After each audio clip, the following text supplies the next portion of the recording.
Right, okay, so, many hours later, probably like 80, 90 hours maybe spent on just this one project alone, working on the spreadsheets and stuff. Oh, I forgot to update that. I'll have this updated fully by the time this video comes out, probably.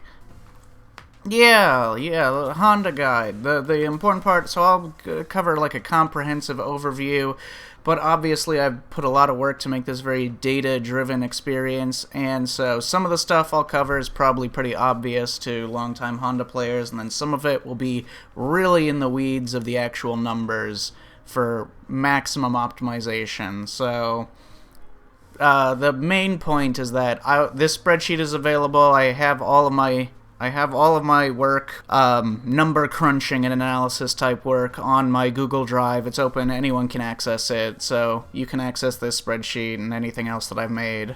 I'll have a link to that in the video description. So anyways, to get started, let's see, we're looking at, what does Honda do? What's up with this guy, this Honda character? Alright, so I would say, first things first, a couple damage comparisons and routing comparisons. Like take a generic top tier character like Cammy or something. You're looking at, I apologize if I make a lot of input errors. I recently changed my button layout and my muscle memory is still getting used to it. So anyways, let's say that you're just playing neutral and you get like a regular medium confirm. Some characters don't have a convenient medium that isn't low forward, which obviously scales their damage. You're looking at a confirm of about that, which is like over half screen corner carry, a little under half a bar of super gain. And anyways, the point is that you get about 2,500 damage from that. And then other characters, let's say Ken. Ken has way more corner carry, but way less damage from his strong, like, medium, just buffer to interrupt something, catch a limb, whiff punish something, etc. So he's looking at, oh my god, my muscle memory is not going to be, I'll have to work on that. Anyways, but he's going to be looking at like 2,000 damage and more corner carry and whatever. Whereas Honda, his like buffer slash whiff punish, you're going to be looking at that, which is 3,100 damage, a little bit less super. And then in terms of corner carry, you can adjust it to your current situation, so you can do this, and that gives you a safe jump into the corner. His whiff punish slash medium is unscaled, is not scaled, it's not a low or anything, and he has a variety of options that he can do to extend the corner carry, but he's looking at like 500 more damage than a normal good character for that. So in situations like that, his damage output is significantly higher for common scenarios that other characters would achieve. So his crouch strong is kind of mediocre as an 8-frame button. He doesn't have a 7-frame medium. His stand strong is really good, but it is 10 frames, so it's not as you're not going to be landing it as much as a Cammy crouch strong, but the damage output is way higher, and you don't have to slack on other aspects of the combo. He has relatively simple effective tools. I think it's inaccurate to say that Honda is a simple character, because weirdly enough he has a lot of like technical routings, technical combo routings, weird tech, like weird like late active frame clap tech, a lot of situational techie things that gets into the weeds, and his optimal combo routings can get really complicated. So he's not necessarily a simple character, but you can play and utilize a relatively small number of powerful effective tools, which makes him relatively easy to pilot. He does high drive gauge damage, but more importantly, in addition to his drive gauge damage, he's very good against burned out opponents, which we'll talk about as we go on. He's pretty good at turtling. When he has access to his charges, stand medium punch is a pretty good check in neutral, especially when he has access to Sumo Spirit. Defensive crouch fierce is really good. It covers a lot more space, and the value you get off of it if they walk into it is quite threatening, and he doesn't necessarily need to rely on drive gauge. So once he has Sumo Spirit, he can turtle even with very low drive gauge.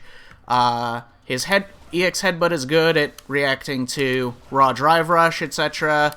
Headbutt is great for anti-airing at lots of different spaces. and he has one of the furthest crouch jabs in the game, and you can just cancel it automatically. You can just buffer it into a safe on block special. He is not super reliant on drive gauge when he has access to... What I mean by this is that his drive gauge, he doesn't have to like constantly spend drive gauge to do his stuff. Part of this is because his regular drive gauge spends are not as good as other characters. So like if he were to do button, drive rush, whatever, he's getting a weaker mix, or he's getting weaker options that are easier for the opponent to shut down by just doing button, drive rush, cancel than like a Ken or a Cammy or whatever, who just basically neutral skip and get in and can mix with whatever they want. Whereas his options, he has some options, we'll cover them obviously as we go, but they're significantly weaker. But because of that, his game plan doesn't rely around doing this all the time. So he's relatively, you can play him in a way that you can play his game plan and stay at very healthy drive gauge almost the entire match if you wanted to. So not necessarily drive gauge reliant as a character. Generally good combos, like his combos do not really lack in corner carry, Oki, super gain, etc. There are some hits that he lands that might be a little mediocre in comparison in one way or another, but generally most of his combos are pretty solid and then yeah, he has really, really powerful corner combos, especially in terms of maxing damage. Kill combos are simple. I'm gonna delete that. I don't think that's necessarily true, but it is easy to dump damage with the character. It is easy to get those routes into kill combos, and I have all of the kill combos. I have in my spreadsheet, if we're going to talk about all of my character spreadsheets that I have on my Google Drive have this section at the... I don't think I've added them for everyone, but some of them should have at the bottom of the section a title called 0.1s. What I mean by this is these are max damage combos for when you're getting a kill combo, which means... So what I mean by 0.1 is in reference to the drive gauge, in that if you have 0.1 bars of drive gauge, you can do whatever combo I said, because of the fact that obviously you can spend any amount of drive gauge in a single instance. So I have 0.1, so combos that you can land from various starters and with Sumo Spirit or without Sumo Spirit from various positions or whatever, and then the corner variations on those if they are different or if he can get extra stuff. And then I have 1.1, so combos he can get if he has 1.1 bar of drive gauge or more, etc. All along the list. These are all of his max damage combos over and over and over between the vast majority of situations that you're liable to be in. I annotate things like this, so crouching light punch, that's what that means. Medium headbutt, splash is the butt slam thing. Sumo Spirit, when I have an arrow like that, it's taking an action but not as a cancel or not as part of the combo, so like the arrow pointing to Sumo Spirit would mean doing that. When I put a plus sign, that means in relation to the hands, which is the 100 hand slap. That means that is the Sumo Spirit enhanced version. So when I have plus, that means it's combo reliant on having Sumo Spirit. And then I have a couple little annotations. These are not probably updated fully, whatever. Not everything I have on here. I'll try to update this as it goes, but again, I put like 60 hours in the last couple weeks into refining this document. Yeah, and then we have over here my rationale that I've fine-tuned and adjusted over many, many hours of work. Obviously, if you're new to my channel and you've never seen these spreadsheets that I do, I've been working on this for like the past year of refining these documents, getting more sophisticated ways of looking at these. I don't think this is necessarily... Okay, some of these I'll adjust the values. I still have a little bit of work left to do with changing the value of Oki for certain combos. I need to update some of the drive rush Oki specifically. Anyways, so this is a documentation, like a very blunt, rough estimate of how much I value each of these resources. So for example, for Honda, I value 1 bar of super gauge for him at about 1325. Generally speaking, I overestimate the value of super gain for most of these characters because the super is very tenuous in real matches. When you study and examine real matches, the value that people get out of their super is all over the place. Sometimes they build all their super and they basically never spend it for the entire match, and they're just sitting on 3 bars until the last hit that they get, and then they didn't even need the super to kill. So they get literally no value out of their super.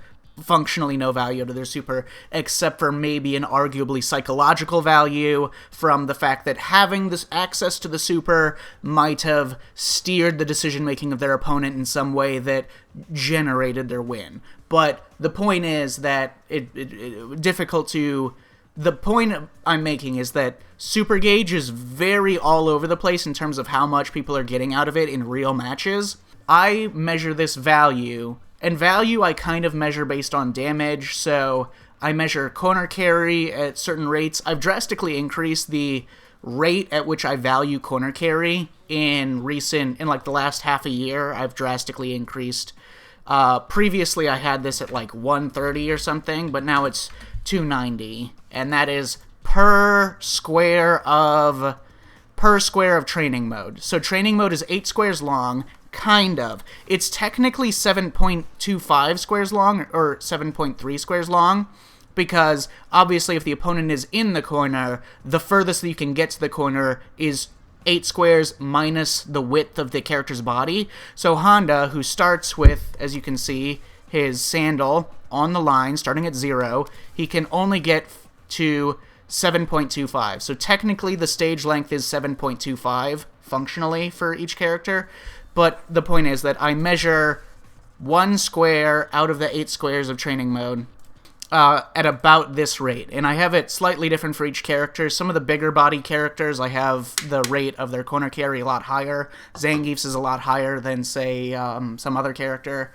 Drive gauge, I kind of rate a minimum drive gauge for a character at 375 value per bar of drive gauge. This is also something that I've fine-tuned over the past year and a half or something of how I calculate all of these things and whether or not it makes logical sense to do so. I am very comfortable with the minimum value of drive gauge being 375. I consider that to be the value that you get from for Ken, the value that he gets from low forward, drive rush, stand jab on block to skip neutral and get into mix, I would value that at basically a little under 375 value per bar of drive gauge, for which he's spending a little over 3 bars, considering the fact that it's a 3-bar spend plus the drive gauge penalty that is lingering for another 3 seconds or so, or 2.5 seconds, or however long it is for a DRC. Anyways, I also consider this the value of using a drive reversal in a guaranteed position against something that gives the opponent guaranteed mix. So if Aki does her EX Cruel Fate that's plus on block, and it's a guaranteed drive reversal point, and you drive reversal that, I consider that for the majority of characters to be worth 425 to 450 value per drive gauge in that instance. So Honda, I put at 375 because I consider the value he gets out of drive gauge to be generally a lot lower than some other characters. The characters that I think have the highest value per bar of drive gauge are Lily.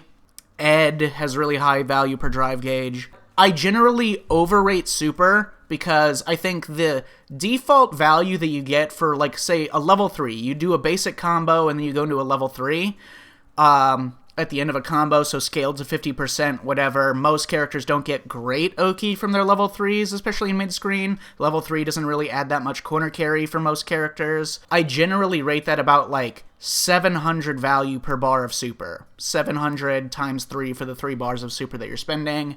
Most characters struggle to find combos that are higher value than 700 value added to the combo relative to what they would have done if they spent no super per bar of super. So most characters, a decent, reasonable spend of super gain, not including extra factors like if the super means the difference between not getting the corner versus getting the corner.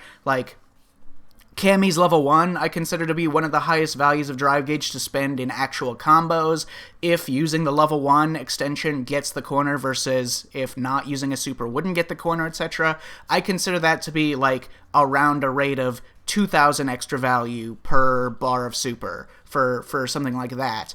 Honda doesn't conveniently have ones like that. His level 2 can add a lot of corner carry. His level 2 basically adds half-stage corner carry, or a little under half-stage corner carry, but he doesn't have, like, the best routes to go into it, and in playing Honda matches, Honda is my main character, I would consider at this point. I do a lot of this fucking data charting work for the entire cast, or lots of characters in the cast. Some I prioritize more than others because I like them more, but Honda I would consider my main character, and I do not frequently find myself in opportunities where a level 2 expenditure makes a lot of sense for, like, being at the right spacing where I couldn't get corner without it, and then it gets... I just don't find that to happen very realistically most of the time.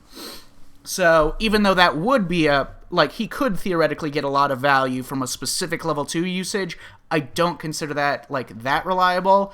Level 2 in reaction to fireballs is obviously a huge value per bar of super, because that's like pure damage and pure upside versus not being able to punish the fireball at all. Obviously, character with no EXDP, Honda, if you land like a wake up level 1 or a wake up level 3, that's also massive value, but there's also, of course, a risk factor if it gets blocked, etc., so it can't be considered pure upside. So that's why, even though in combos, you're almost never going to hit this threshold for value added to your combo per bar of super, I still rate it higher than that. Reasonably speaking, I think that Honda does have some combos that are relatively realistic to land in matches that happen, like, you know, a couple times every couple matches that get him about 1,000 value per bar of super.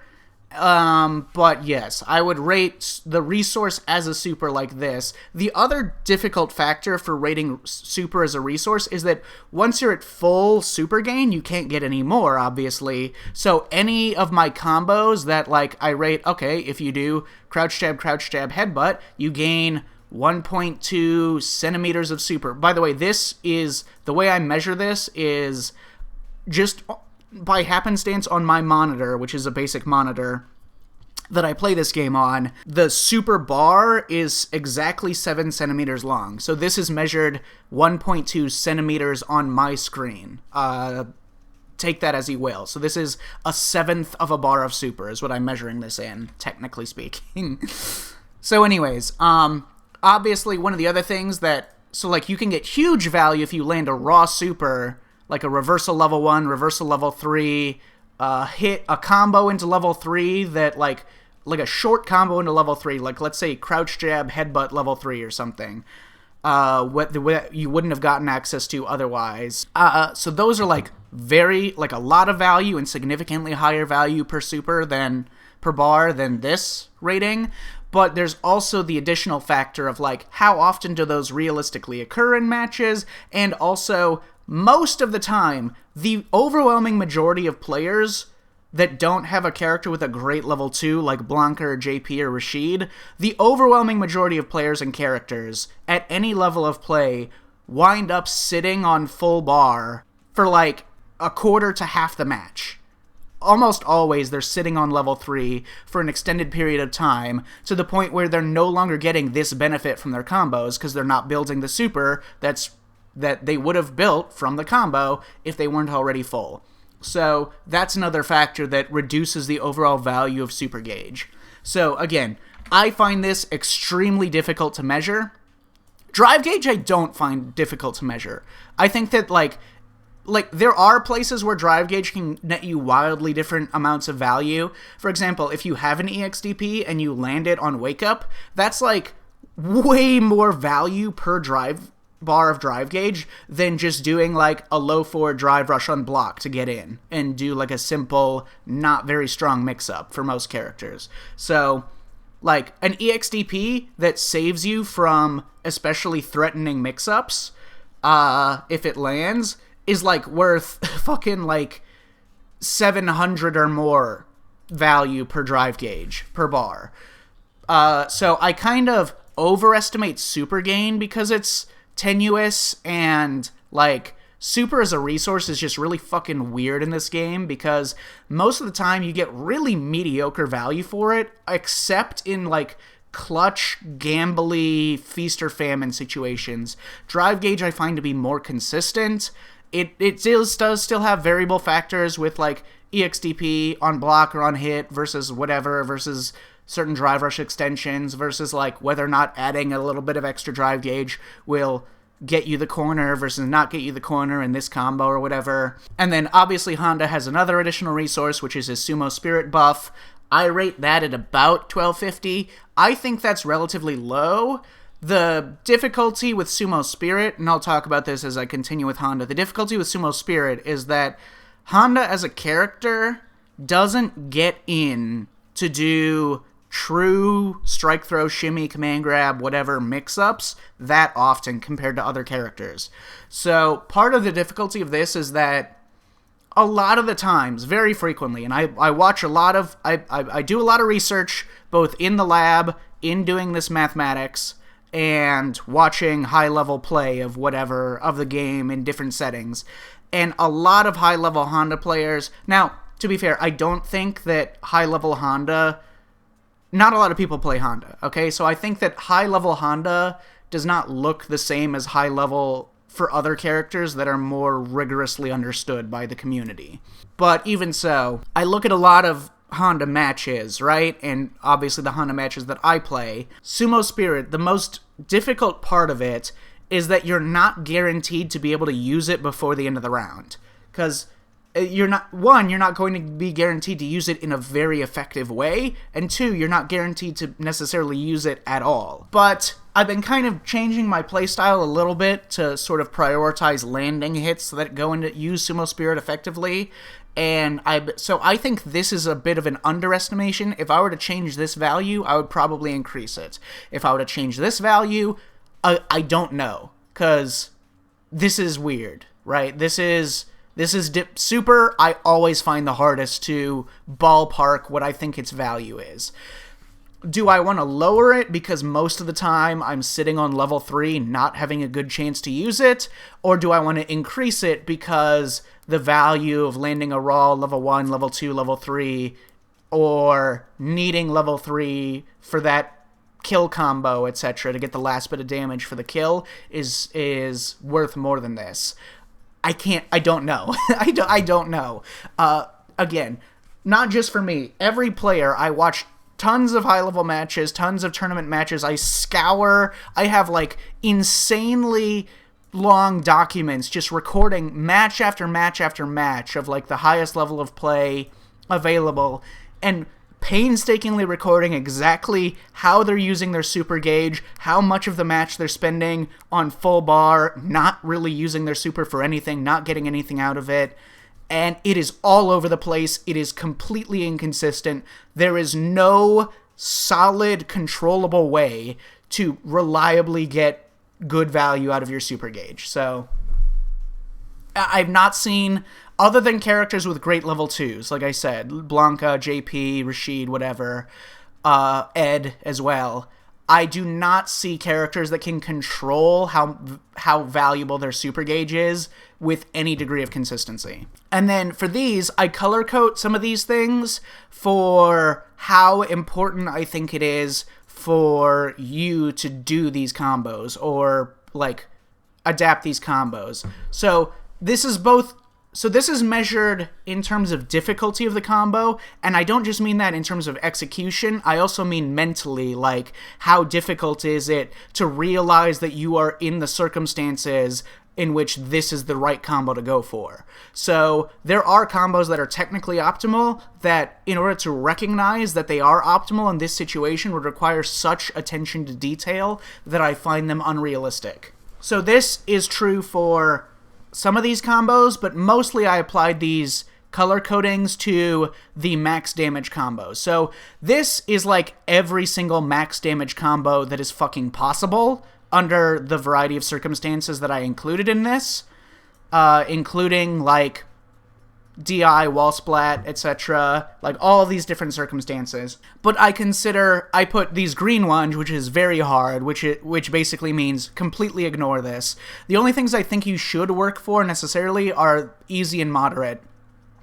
Anything beyond that, I think, is not really worth it. I think it's basically...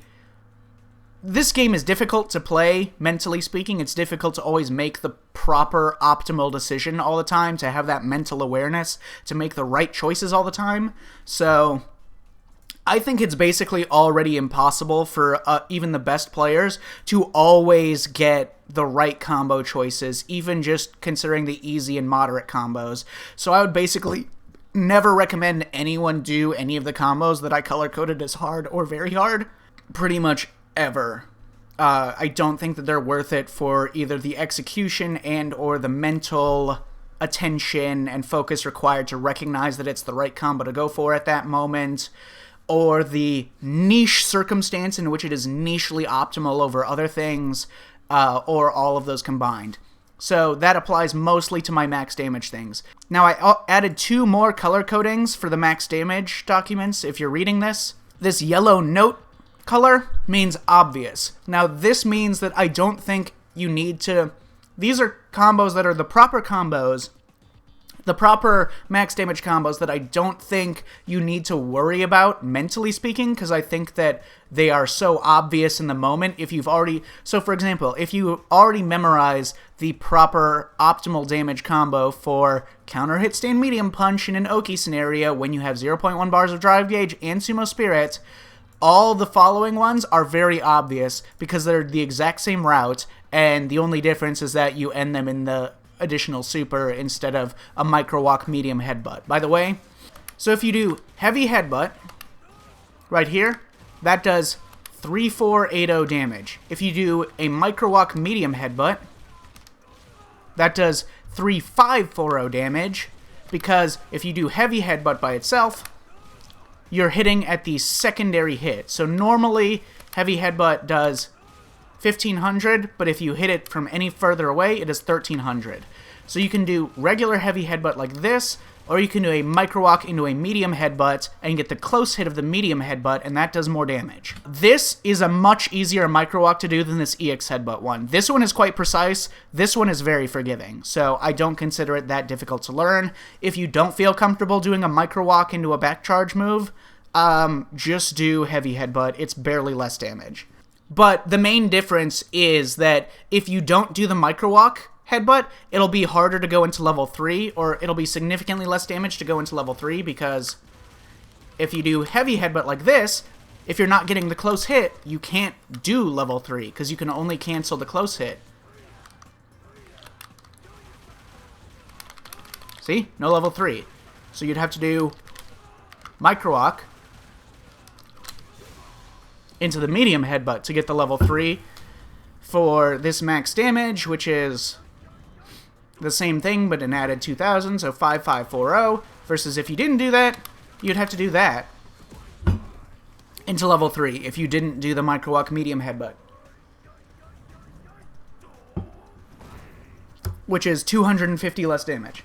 And then a very small number, like 1 or 2 in these, are just documented that are not like optimal damage. As you can see, I put negative. By the way, this is measuring like how much more damage it adds over the previous combo that you would have done under these same circumstances.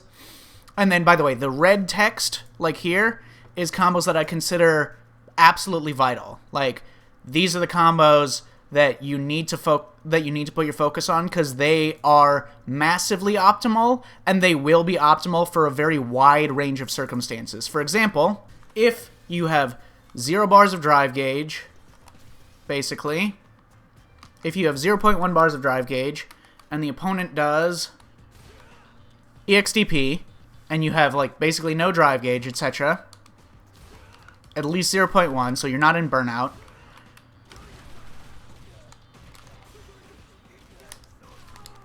optimal combo with a level 1 and Sumo Spirit will be that fucking for, like, most of any other circumstances. So that'll be optimal if you have 0.1 bars of drive gauge or, like, 4 bars of drive gauge. that will be the highest damage combo possible under those circumstances. So because it's so optimal, it does so much damage, and it covers such a wide berth, so it shouldn't be that hard to memorize those circumstances, I consider those to be the vital combos, which I illustrated in red. Those are combos that you'll be doing for the majority of circumstances that occur.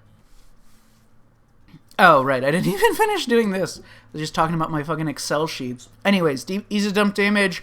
EX Headbutt's a unique tool. What I mean by this is EX Headbutt, there are not a lot of armor moves in this game. Every other character, like over half the cast, have EXDPs in this game. And there's not a ton of armor moves, unlike many past Street Fighters. So, now, the thing that's interesting about the fact that there are so few armor moves in this game is that armor is really weird. Armor is really weird in this game. So, for example... Oh my god, I'm gonna have to... God damn it.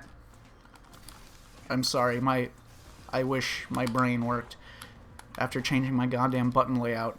One of these is Akuma doing a safe jump into jump light kick. The other is Akuma doing a safe jump into jump heavy kick. So if he does safe jump in a jump light kick, he safe jumps. If he does it with jump heavy kick, he gets punished, because the extra heaviness of the hit stop of jump heavy kick keeps him airborne for longer when it collides with armor, which means it's not actually a true safe jump.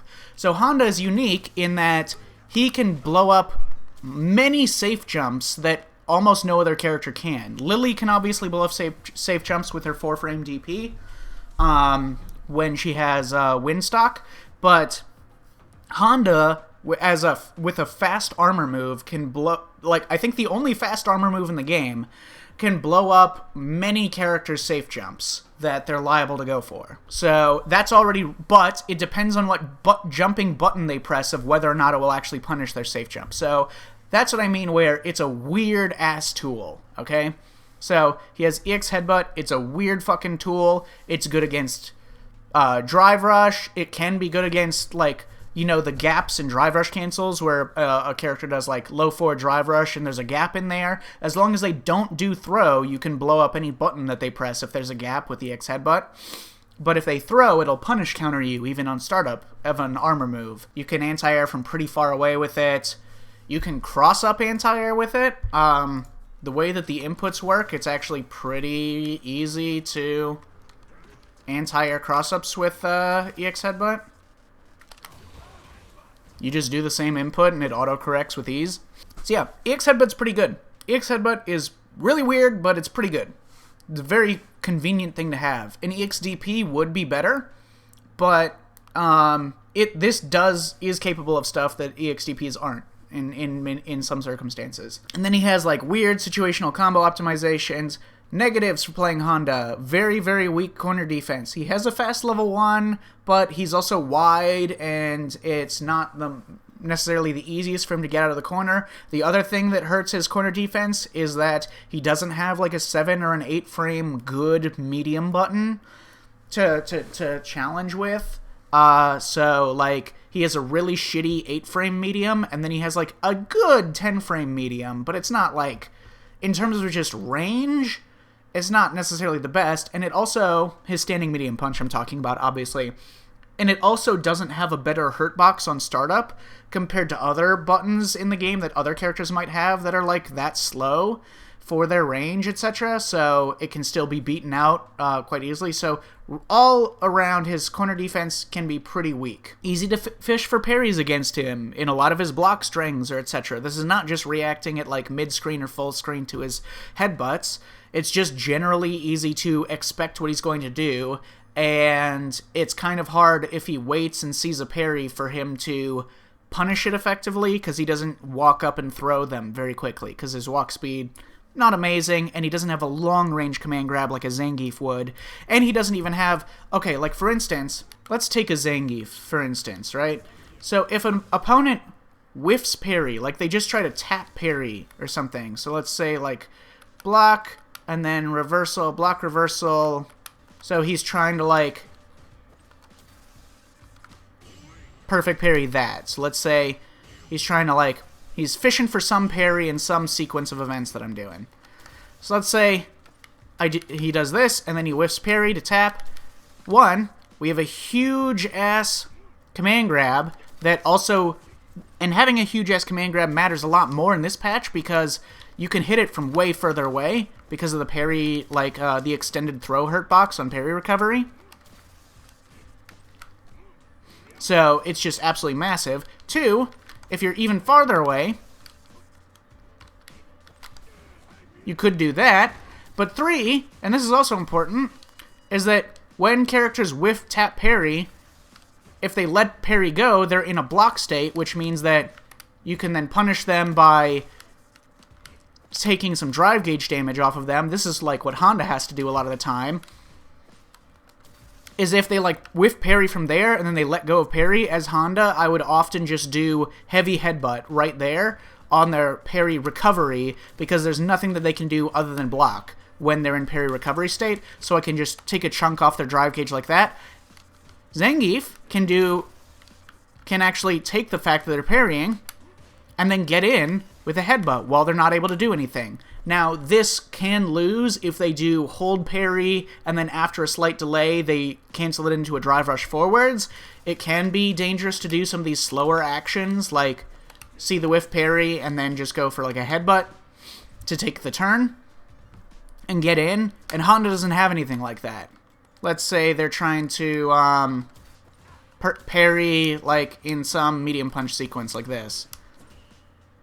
Either to fish for a perfect parry or just to parry to gamble on regenerating some drive gauge, since Honda steals a lot of drive gauge, etc. I often do this or just a walk up stand heavy punch to chunk their drive gauge. I may do stand medium punch because it is plus on block and it's effective like that. You can theoretically do that if you're quite fast about it. And then, but again, the problem with this is that it's not quite the same as Zangief's headbutt because that still gives them a place to guaranteed drive reversal. If the question is spending 2 bars just to get guaranteed drive reversaled, or just take a guaranteed chunk of their drive gauge with like a heavy punch or something, I think the heavy punch is a little better because you're not losing screen space or drive gauge for doing so. But the point is that Honda does not have the best options to react when the opponent does tap parry in response to some of his sequences or his buttons in neutral. So it's easy to just tap fish for parry against him. And the biggest thing that they risk is losing drive gauge and getting closer to burnout for when he is very strong.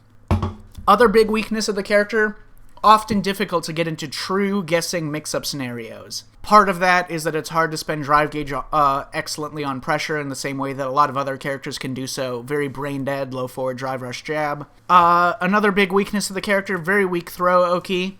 His back throw is not that bad, because he can get a meaty drive rush stand medium punch, and he doesn't get like necessarily mix quote unquote off of this, but he can apply pressure and he's got options. And if they try to tap parry at this range, he's definitely close enough to walk up and throw punish them. So his back throw has okay Oki. There are definitely characters that have worse throw Oki. But his command grab has like no Oki, and his forward throw... The thing about his throw Oki is that sometimes you can take the opportunity, especially if they back roll off of throws, to steal a Sumo Spirit. That's what I do a lot of the time. But those aren't necessarily always safe against all the cast. And a lot of the times you may be operating on your opponent's unfamiliarity with the Honda matchup to not punish your technically unsafe Sumo Spirit grabs. And obviously the character is wide and slow, so he can be liable to get cross-ups. He has a better anti-cross-up anti-air than characters like Zangief do, but he is still wide. And part of that width means that he's one of the very few characters in the game that some characters get extra combos on. For example, Akuma can get light Tatsu into heavy Tatsu. He doesn't get this on almost any character in the game, but it works on Honda because his hurt box is wider. The only characters that are considered wide in terms of their hurt box in this game are Zangief, Honda, and Blanca. To be frank, most characters in the game, as far as I'm aware, don't have special combos that only work on wide characters.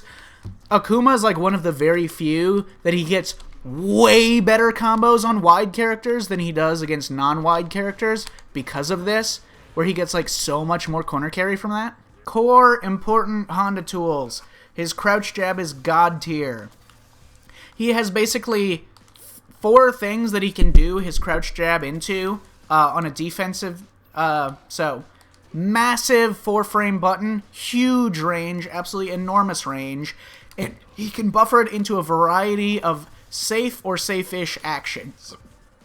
So I most frequently do buffer into crouch jab into medium headbutt. You can choose different strengths of headbutt. You can do heavy headbutt and it will work on counter hit if they're close. Like so. So, for example, I would sometimes syncopate my timings by doing heavy headbutt from crouch jab instead of medium headbutt, and that'll change their perfect parry timing if they expect it and they're trying to perfect parry it, and it'll syncopate the timing, so if they do a delay action or something, I can catch them with that, but its active frames are still relevant, so if they press an immediate button, they still lose. If they press a late button, they lose. So I do like doing that sometimes. But, yeah, the point is that generally speaking, you just autopilot into headbutt, very simply. Sometimes it is worth it to go into different strengths of splash. This will, if they are standing when they're doing it, you immediately get the combo into strong Oki. And if they're not standing or if they're blocking, you at least get to do the splash and you can see how they respond. Some characters... So this is not, like, if they are crouching or if they are blocking, this isn't the worst thing to do if you alternate your... Because a lot of people don't know how to deal with splash and will not be prepared to precisely anti-air it. And if they perfect parry it, you can just change the strength and it'll alter the timing of the splash. So perfect parrying it is never guaranteed. It's always a guess of the timing if they don't use a true anti-air like a DP. And then, yeah, additionally to that, you can buffer it into light hands. This has a couple advantages over headbutt. The obvious disadvantage is that you don't get a knockdown if it hits. You just get a little bit of damage into, like, nothing. So the obvious disadvantage is that it's terrible on hit. And another disadvantage is that if you misspace it too close, it is -4, so you can be punished by characters with far 4-framers. Doing hands instead of headbutt is that headbutt basically guarantees that you're in, like, a -3 in a tenuous block space, whereas if you're further away and you do this, you're -4, but the distance is probably better and matters more than the 1-frame difference on block. So it's a lot safer on block when you're further away. And also, another obvious thing is this one does not require you to have back charge. Now, when you do have back charge, again, I consider headbutt like the default, medium or heavy, etc. And then sometimes I would do splash, just in case they're standing or in case they don't know how to deal with splash when it's coming down. And then the other advantage of doing this is that if they do expect... If you're too autopilot about always doing crouch jab into headbutt all the time, the downside of that, other than giving the opponent an opportunity to parry or fish for perfect parry, the important point, other than also if you have level 3, hands is way better than headbutt because if it hits, you're guaranteed to, like, get the the super cancel range, whereas if you do headbutt, you can't. So, when you have level 3, hands is probably better a lot of the time. But the other value is that if you're too predictable with always doing crouch jab into headbutt, the opponent may do something like this. This is like weird niche Honda stuff. This could apply to like Honda or Blanca, any character that's very liable to do like one light button into one safe unblocked single hitting special. But if I'm like trying to defensively check with crouch jab headbutt all the time, DI will blow through that unless I have level 3 to cancel the close hit of the headbutt. Whereas if I defensively check with that, I can blow up the DI. and then convert off of it. Now, to be fair, I never see anyone do this. This is a theoretical possibility. I have never had anyone do this to me in a real match, but it is something that I've been aware of in terms of... I have once in my life done this to a Blanca player, for Blanca doing light kick into electricity. I walked in his face, and then I did DI, and he did light kick electricity.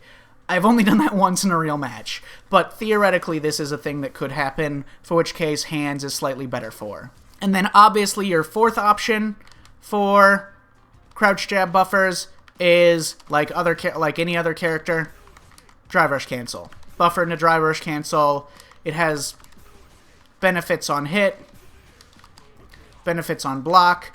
It has probably fewer benefits on block for Honda than some other characters, because if you do crouch jab, drive rush into immediate crouch jab, you're not in range to mix, because his initial burst of speed and drive rush goes absolutely nowhere for his lights. You may be in range for light command throw, but you might not be in range for stand medium light punch target combo, or like anything like that. So I still consider this kind of... No, I don't consider this bad. This is a good thing. Lots of characters should do stuff like this, like just defensive crouch jab buffer into drive rush cancel. This is a good technique for most characters in the game at some time or another in some circumstance, but just be aware that his drive rush into lights goes fucking nowhere, and you often don't get a great opportunity to mix. Now, that being said, and I'll talk about this in a little bit, Honda's lights are unique in that because the game understands that there's a massive gap between the speed of his lights and the speed of his fastest mediums, and that his fastest medium is fucking 8 frames, his lights are actually way more plus on hit for cancels than a lot of other characters. So, for instance, on counter hit, most characters off of a light, on counter hit, they can only get up to like a 6 frame or maybe a 7 frame button. Whereas Honda, if he does crouch jab or stand jab or crouch jab light, it's plus not. He can get a 9 framer. So this is something you may be liable to do on defense, is drive rush into either crouch strong, which is 1 frame faster, or low forward, which is better on block, and it's a low, but is 1 frame slower. And on counter hit, these will combo off of your defensive jabs. Oh, also doing it into crouch strong is limits your combo options, whereas if you do it into low forward, you get stand fierce into this, into yada yada yada. I almost forgot to mention this, but one of the other things about Honda is if you drive rush check with stand jab, like if you're going to do stand jab headbutt, right, to check someone's forward movement or anytime you expect a counter hit, stand jab, drive rush, low forward into that is just better. It's just, it's a significant increase in value from him doing just that into medium headbutt. Next core tool, headbutt anti-air, EX headbutt cross-up anti-air.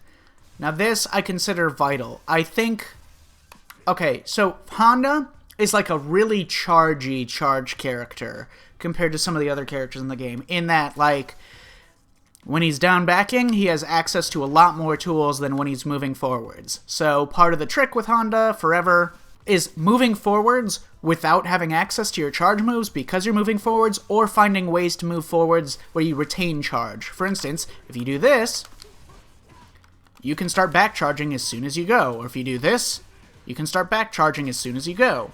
So you get your charge moves right away. As opposed to if you walk forwards or whatever, you won't have your charge moves for a while until you charge and then get them again. I believe that you're basically looking at heavy or medium headbutt most of the time, and then when you're moving freely, you're looking at stand heavy punch, and then in niche I don't consider splash to be like a normal anti-air that you do most of the time, except in precise situations that you're controlling. So I'm mostly looking at headbutt is the anti-air that you want, okay? And then this can have other benefits, doing standing heavy punch, because like you can get offense in ways that headbutt wouldn't allow you to. Because, like, you can do stuff like that into a mix-up for a throw, or into that, etc. But I still consider headbutt to be the more reliable and the stronger anti-air in the majority of circumstances. And then sometimes you can mix them up with this shitty stand heavy punch. Now, you have to rely on heavy punch when you do stuff like this, at which point you can do a variety of things. You can just take it as it is and maybe drive rush forwards or maybe do nothing. The furthest you can move forwards while retaining charge is to cancel it into clap, which usually doesn't move you that far forwards, but sometimes you can get pretty close to the opponent. So if you're like a particularly close anti-air, you may be able to clap and move forwards in such a way that you can do either a button into a headbutt or something, or a command throw. If you're further away, I generally like trying to steal a Sumo Spirit, although many characters are technically capable of punishing this. That'll mainly depend on their focus and awareness and matchup knowledge, and it may be spacing dependent. And then, obviously, you can do this, and then that will generally give you a quick little mix-up. You can do, if you time it correctly, you can do a meaty sequence like that, and then that'll be plus on block. The opponents are liable to neutral jump you a lot, and stand heavy punch is not always the best and most reliable anti-air. Jump medium punch, jump medium punch is actually a pretty good air-to-air for Honda, and you may have to utilize this in forward jump or back jump scenarios to snipe people out of the air. So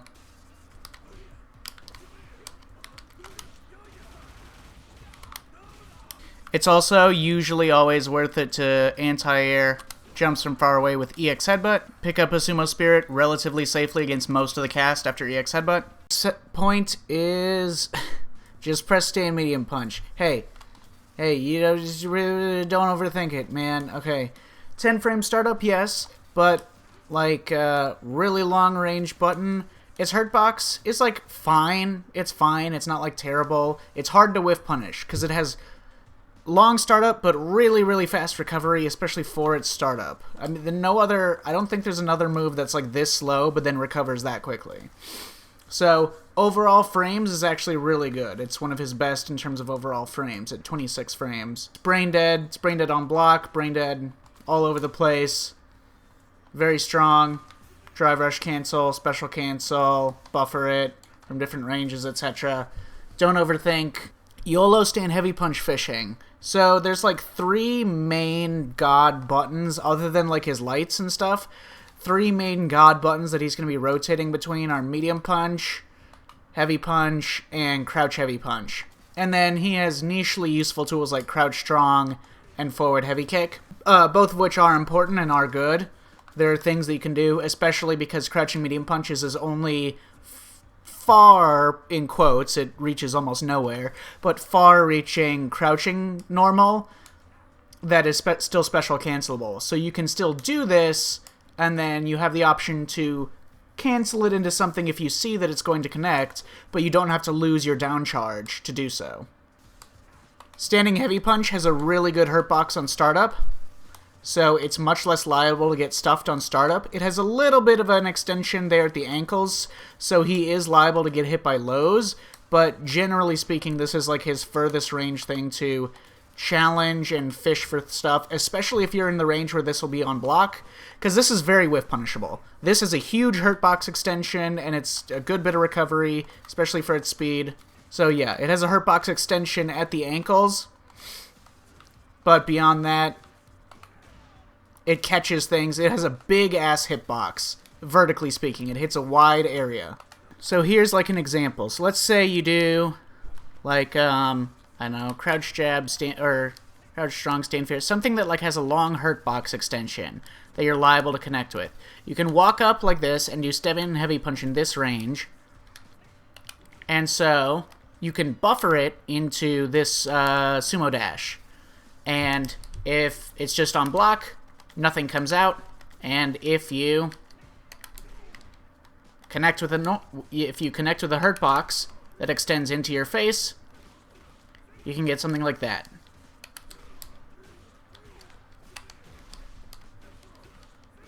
Next core blunt tool, jump heavy punch.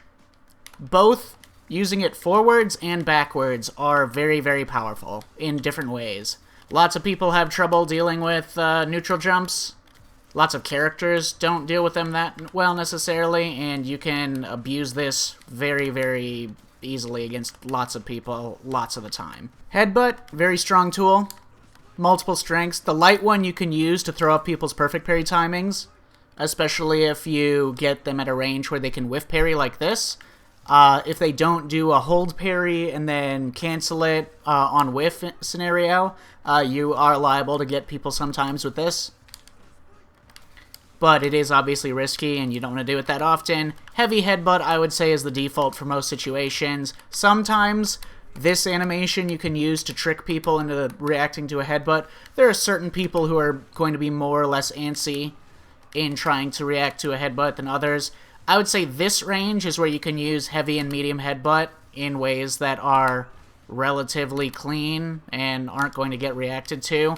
This is a range where it can be dicey, especially off of common interactions or like common scenarios where you're expected to do like a walk back into headbutt. That's places where if you do it too much, people are liable to look for it. And then full screen is where it should be easy for most people to react to it. Maybe if they, and at least parry it, if not perfect parry it, or do something else to it.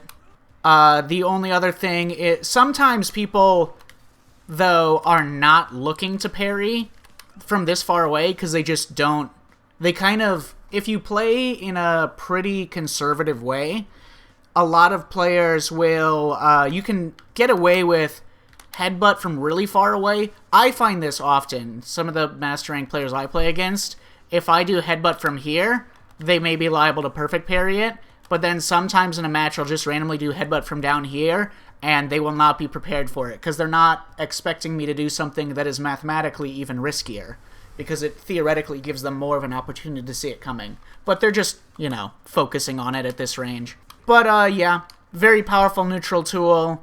And if it challenges things, if you're not getting perfect parried too many times necessarily, it is not worth stopping using your headbutt. For a character that struggles to get in, even getting in at negative frames is still can be better than not getting in at all, because you can turn the situation around with like tap parry afterwards, or fucking YOLO level 3, whatever, or delay challenge, harass them with an obnoxious neutral jump in about this range. So, again, Honda as a character, lots of characters in this game, getting in at all is better than, you know, better than not getting in at all, even if getting in means, like, putting yourself face first in front of the opponent at minus frames. As long as you're not directly in throw range all the time, you have lots of ways in this game of turning that situation around and making it obnoxious for your opponent. Splash, especially post-nerfs, I use a lot less. EX Splash will still give you a mix scenario, because it's +2 on block. You can do jab target combo or command grab. And you have, like, a couple other options, but those are, like, the situation you get after this is pretty simplistic. One thing is that Splash is good for, it actually is not that good at sniping people out of the air. There's lots of scenarios where if someone is neutral jumping, if they just hit like an air button at some point, it'll just lose anyways. Or trade like that.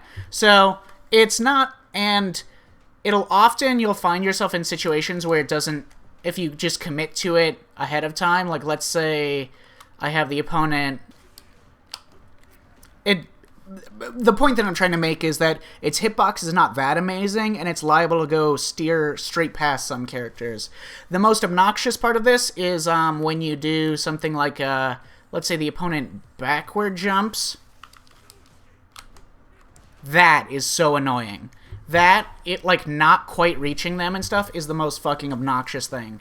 But, so it's not that good at doing what it's ostensibly for, but it's pretty good at sniping back jumps in particular situations. It's very useful. If the opponent just happens to be standing or walking forwards and walk into it, it's fine. If they're bad at anti-airing it, it's a perfectly fine way to waste time and build your own drive gauge. Or get out of the corner, switch sides, etc. It's EX Splash that's significantly better, because it still only hits high. So yeah, EX Splash, 6-frame startup, only hits high, but has a massive range for its startup. Now, it doesn't hit 6 frames at this distance. As you can see, it hits significantly later than its active frames. So it's not great at, like, it's not, like, necessarily a great punish tool for some things that are, like, -6, -7, -8 necessarily. But it will cover that space in a way that the rest of his kit lacks. Because as we talked about, he only has a good 10-frame normal, and below that, he only has a good 5-frame normal. So he has a good 4-frame, 5-frame, and then he has nothing good until he gets to 10 frames. So in some places, especially defensively, it may be viable and worthwhile to supplement some of that with fucking YOLO EX Splash to cover that 5-frame to 10-frame gap.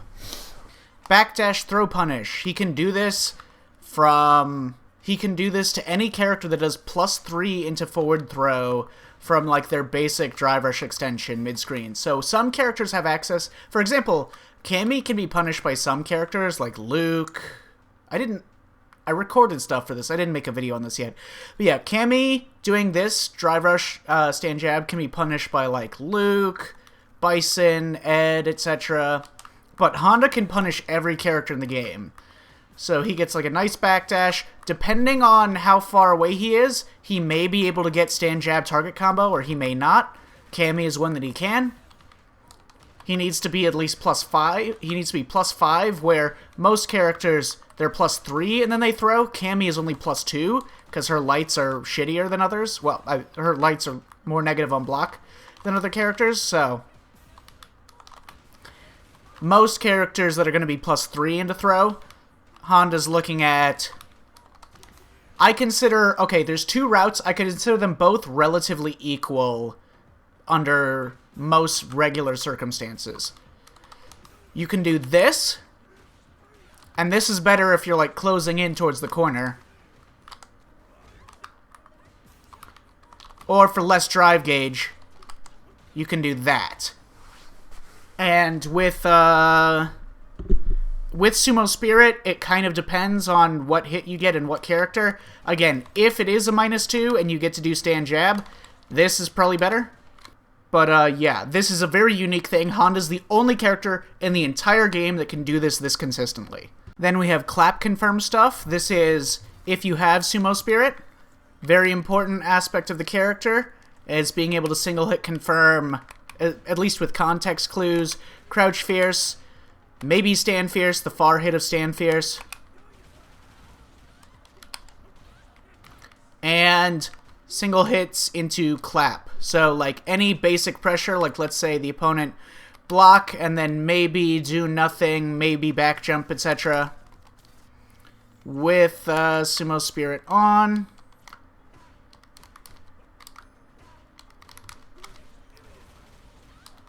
Vital to get those clap confirms, especially off of lights. They are a massive value addition to the combo. Absolutely enormous extra value off of confirming those claps, those lights into clap, into Sumo Spirit extensions, instead of doing just like a headbutt or a splash.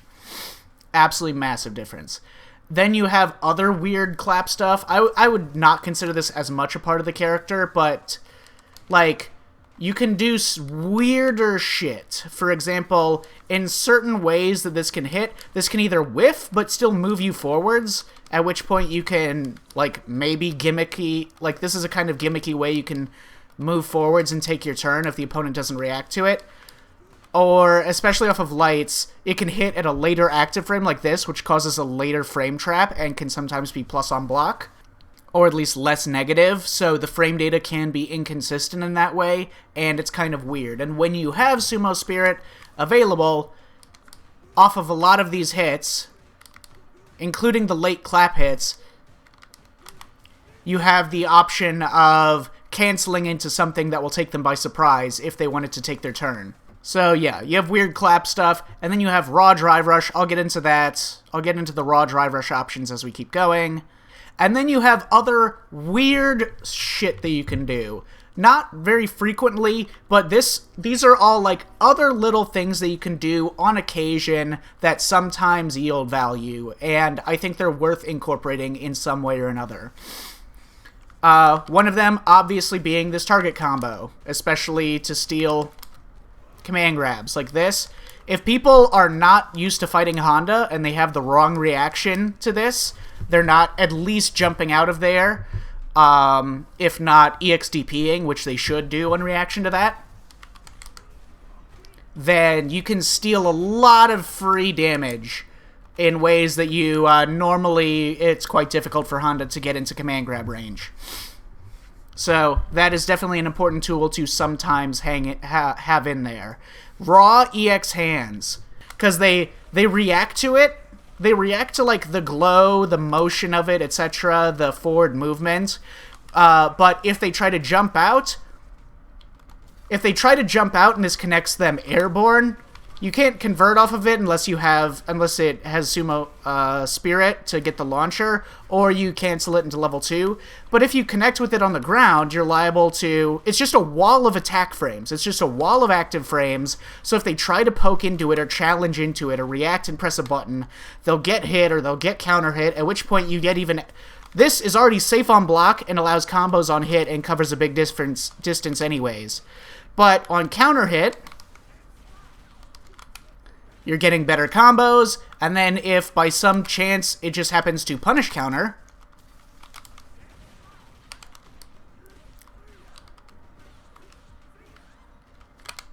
you're getting even more. So, YOLO raw EX hands, pretty good, and it doesn't lose to... There's not that many... It's good. It's good. It will hit more often than you would expect. Crouching heavy punch into Sumo Spirit cancel. This will, again, hit people who are not used to the Honda matchup. So if you do like a particularly close, like crouching heavy punch, and you just cancel into EX hands, this will catch people trying to take their turns a lot of the time. If they're not familiar with this, this is a thing that you can just throw in sometimes. Be like, frame trap. Raw palms and EX palms, or Sumo Dash palm attack. These got way better in this patch, and they're both quite good. They are both quite good.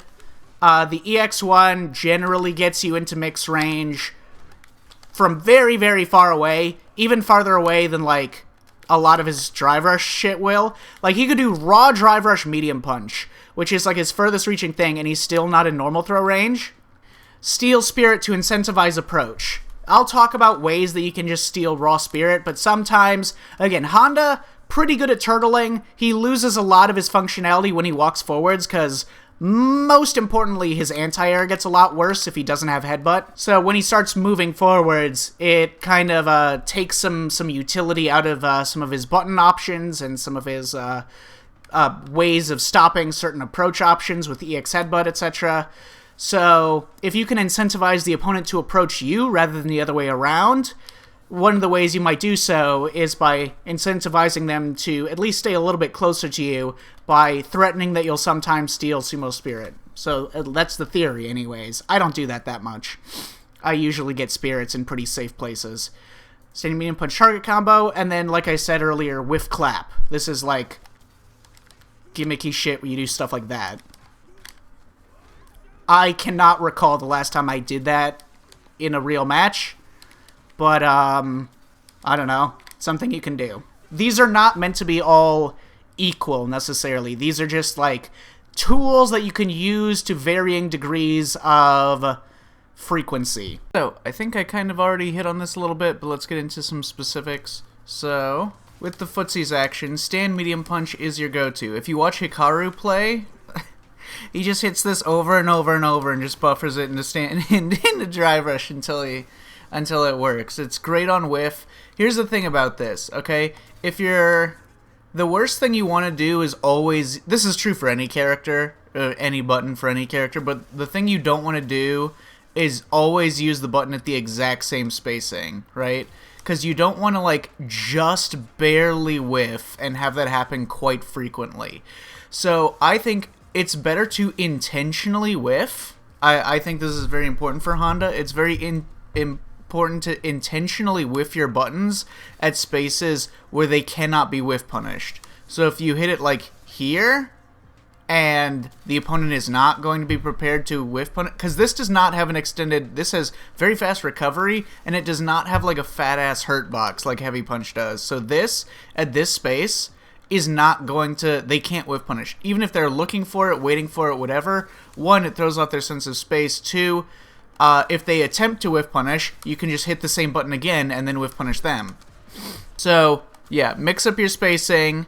The best way that you can continue to abuse this is use it across a wide area, including ranges that are relatively nowhere near the opponent. Heavy Punch is always going to be risky because it is reactively whiff punishable by probably most of the cast. It is a wide ass hurt bot. Let me try to demonstrate this. Massive. So this is definitely one of the more dangerous things to do when you're not intentionally spacing it. Like, you can apply the same concept, but to a much wider area. Again, this will convert. If it clips something and it gets a punish counter, this will convert from any range, pretty much. So you can use it way out here where they can't whiff punish it.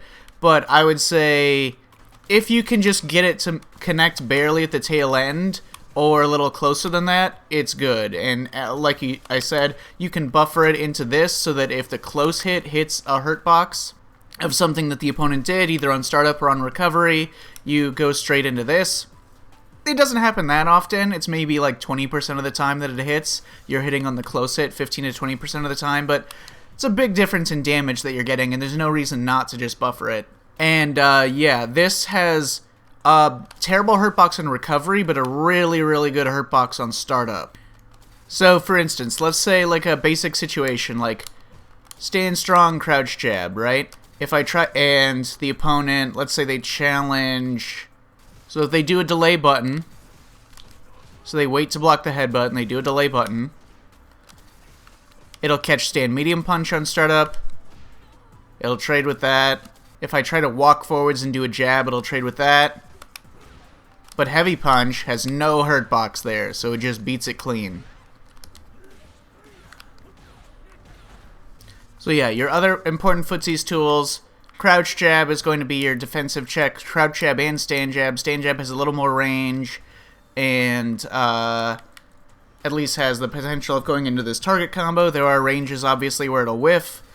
So, you know, be careful, but if it does hit, it's way more value than just getting the jab and the headbutt, because from any range you can consistently get strong Oki. Standing light kick is interesting. In terms of hurt boxes, like I said, this one terrible, good on startup, terrible on recovery. Standing light kick is his best overall hurt box move. Forward heavy kick. This is a great move, but it is one of the more dangerous ones. If you whiff it, very whiff punishable, and if you're too close for it, very -5 punishable. So, great low hit, great for changing the spacing. For any character, really, you want to have different spacings, different ranges of actions that you can do, so that you're not constantly doing the same timing and spacing for everything if you always pick an action with the same range. So, in order to syncopate, like when you're approaching, hit it a sooner or a later timing, and at a different spacing, etc., you definitely want to use things that have different ranges, and this one has the furthest range of the reasonable Footies tools that you're going to be using. Yeah, it is very strong, just be careful with the spacing, but you don't want to over or underuse this move. Then, relevant to his Footsies, EX Splash, Headbutt. Generally, I would do heavy or medium almost all the time. Heavy is probably the default. There's like very little reason to not do heavy most of the time, except if you're a little bit worried about the startup frames. Medium's a bit faster. One of my biggest overall recommendations for playing Honda is to not underestimate how good Crouch Heavy Punch is. you really want to, one, great range, insane range for an 11 framer for this character that you don't need to have like charge or anything for. Obviously, when you have Sumo Spirit, single hit confirmable into full combo is outrageous. When you start really abusing it in matches, you'll realize how outrageous it is. But it's not, like, a lot of people have an aversion to, like, I don't know, over or under spacing it, and it doesn't have the same range as forward heavy kick. But this is, just like Cammy stand heavy kick now, -3 on block. It's totally safe. So even if you do it all the way up here, you're chunking their drive gauge on block, you're still fine. This is no worse than a headbutt, which is a situation that you're in constantly. It's great. It's so good. And yeah, it really, you can mess with your spacing. It's very, very, the fact that you can't do it too close really makes it very, very easy to apply, especially when you have Sumo Spirit. This move is so good. Oh, right, this is another important point. When you don't have Sumo Spirit available, Crouch Fierce is Honda's furthest counter hit confirm. So let's say his other counter hit confirm, let's say from here, that's like one of the the furthest counter hit confirm he can reach without having to do level 1. Outside of those ranges where that doesn't work, and even the clap doesn't work, like here, he is still in range to do Crouch Fierce into Crouch Jab. And even from further away, he counter hit Crouch Fierce is +5, so he can still get Stand Jab from really far away. If you're at max range, it is possible for it to not be able to connect, so getting the splash is probably more ideal if the opponent's standing. And if you're even further away, and you do Crouch Fierce from like any distance like this, if it hits Punish Counter at any range, you can link into level 1. So those are also important Footsies attributes. And then I have a list of what I call syncopations. By syncopations, I mean things that you do to just throw off the timing and spacing, right? Things that you can do to catch the opponent by just altering your timing, altering your distance, altering your spacing a little bit. They're not necessarily like part of your go-to game plan, your sort of straightforward, effective tools game plan. These are things that are little oddities you can throw in that are generally effective if you keep them to a small number of uses. So the syncopations that you have available are EX Hands, Raw EX Hands. I think I talked about that a little bit. Raw Spirit. I don't like doing Raw Spirit. There are a couple ways that you can do Spirit without landing a hit on the opponent that I think are effective. I don't like just doing it by itself a lot of the time. Splash, EX Splash, and then these, which definitely change your sense of timing and spacing. Palm and EX Palm, which are really, really good this patch. They have massive range, absolutely outrageous range. His raw drive rush options. Now here's the thing, a character with like a fast drive rush, you know, a Jury or a DJ or whatever, they can be pretty straightforward about it. They just do like a drive rush into like the fast button that stops them from getting drive rush checked. Whereas the slower characters actually have like a little bit of a weird interaction with drive rushes in that their drive rushes can be so slow that they can actually do certain actions that will beat the attempt to check their drive rushes. So if I have Honda over here, so first we have drive rush crouch strong.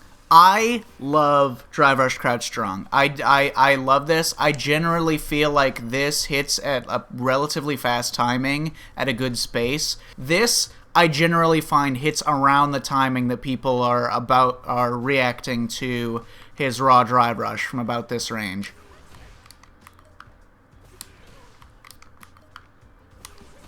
So, and as you can see, if you react to the green too early, it gets whiff punished. If you react to it too late, you just get stuffed. I generally feel like drive rush crouch strong is pretty effective if you expect the opponent to be is going to react with a button to a drive rush. Obviously, the go-to that you want is drive rush stand strong because it's the most plussed and it moves him the most far forwards. But it is one of the more beatable ones if they are looking for it. Then, depending on how long of a range the opponent's button is going to do, drive rush stand fierce, which if I block, it just goes like this. And if I try to challenge or react to it,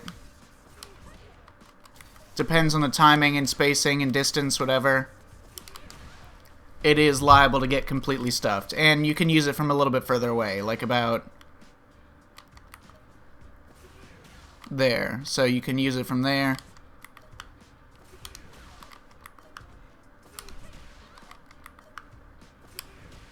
At which point it will also either trade or just outright whiff punish the challenge attempt. Again, so that has really great hurt box on startup that is effective for those situations. Standing light kick is the fastest way that you can immediately cut your momentum and go nowhere. It can clip things, and you can buffer it with drive rush plus the counter hit guarantee at least into a special for which that you can get some options off of that. I do not do this a ton.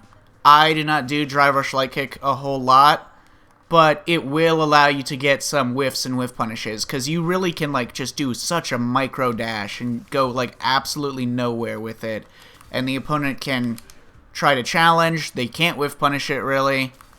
And you can also do this, which works best when you have Sumo Spirit. So, as you probably know, like let's take like Cammy versus Cammy for instance. As you probably know from fighting this degenerate character, Cammy can just whiff jab in front of your face like this on approach, and if you try to challenge her while she's walking forwards, it just extends your hurt box into her jab that she's whiffing in front of your face. So you see her coming towards, and then she just whiffs jab, and your hurt box just moves into it, any button that you press, basically. You hit any medium or whatever in response to the forward movements, and it just gets shaved out of the air like that. If you do drive rush jab and shave the air in front of their face from anywhere from here to here, you can do something similar. So let's say if you're at about this range or further, whatever, he can do drive rush, stand jab or crouch jab, and then buffer into heavy hand slap. And that way, if I press any button in response to the green, my hurt box moves into it, and I just get shaved out. And he gets the full crouch conversion. Now, this is a method that I think is quite effective at stealing Sumo Spirit in neutral, is raw drive rush forward Sumo Spirit. Because it generally makes it so that most people try to react to the drive rush or like challenge it in some way.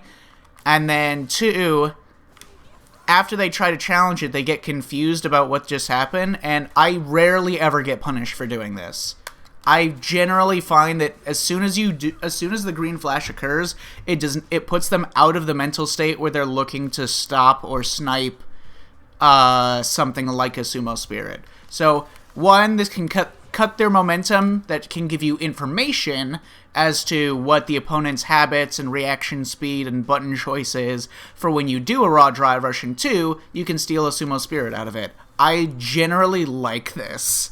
It's kind of silly. You probably can't do it that much. You can't abuse it like over and over and over again against the same opponent, but I generally like that. Next, you have a temporary halt, kind of using a sway like a Luke Suppressor or an Akuma Drive Rush Heavy Adamant Flame. Nowhere near as effective as those ones, but you can do this. Now here's the thing, is that the much more effective version of this is EX, because EX with Honda, if you do the EX sway, it's a little faster, but it doesn't knock them down on the first hit, so you get the full value of the punish counter. Now, here's the thing. Punish counter EX sumo dash slaps? Punish counter, what was I saying? Punish counter EX sumo dash slaps, whatever, is only +7, whereas if you do drive rush into EX hands, like that, that's a +8 punish counter, so you get a full stand heavy kick launcher from that. So, I generally like that as well. When you're approaching, so when you're trying to move in on the opponent, you have EX Sumo Walk, but the problem with EX Sumo Walk is, and I actually have it on my sheet somewhere, on block, EX Shuffle P, drive reversaled. Drive reversaled, that comes out to this thing, which is negative 450 value. About negative 450 value for if you do a raw EX Shuffle as Honda and you get drive reversals. I do not consider it an advantage for Honda to do it and then get drive reversal. I believe that he loses the interaction. If he does this, it's blocked and then they drive reversal. And they don't have to drive reversal that fast. They can't drive reversal the second hit of it, but they can have like a delay of like 15 frames and still get it, as you can see. So I generally consider that that is a net negative for Honda in terms of the knockdown. Some characters are better at taking advantage of their drive reversal knockdowns than others. More rangy characters, or some characters like Luke are weird freakazoids that actually can get drive rush Oki after their drive reversals. I don't consider that to be worth doing if the opponent is turtling and forcing you to find a way to get in.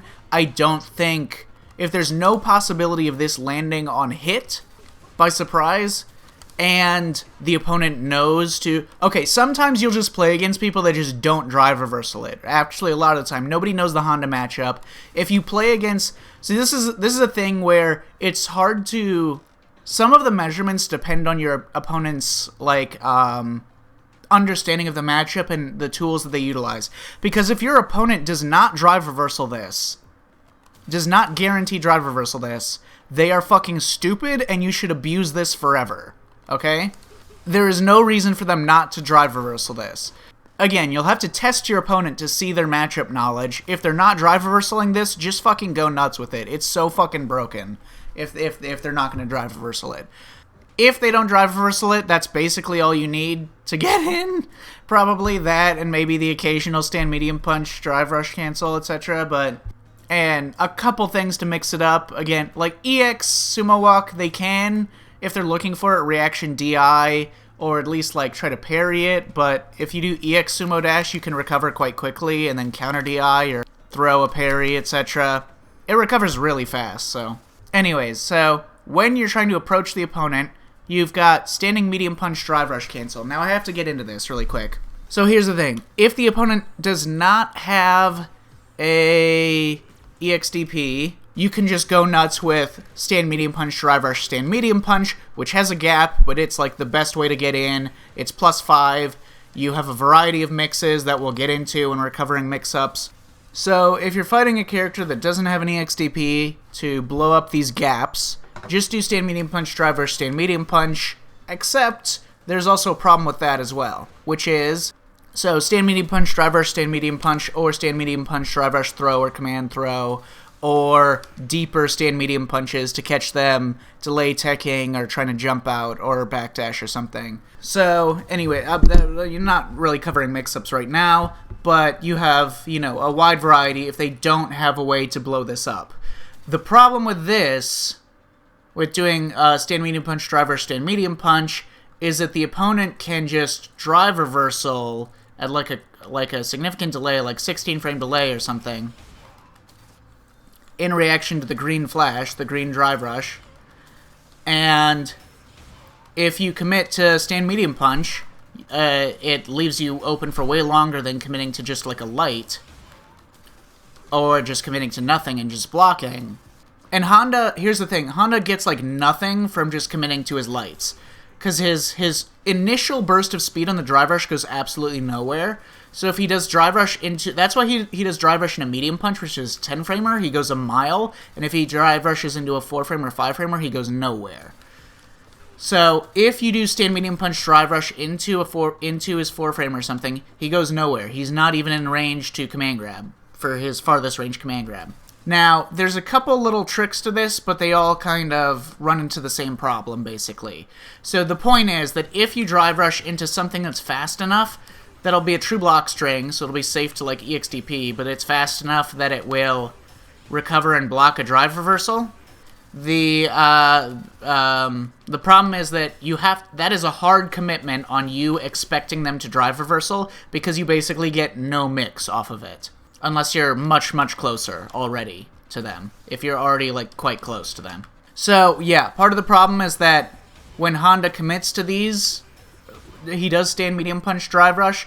He wants to do another medium. He wants to do stand strong or crouch strong to keep it gapless against a character with an EXDP. And if you're just playing the game normally, you probably won't run into players that are even doing this option select to blow up these drive rushes with gaps until, like, you're a decent ways into master rank. So anything below that, just don't worry about it. You can probably just abuse this because people don't know the matchup and they won't drive reversal it, or just abuse this and just win.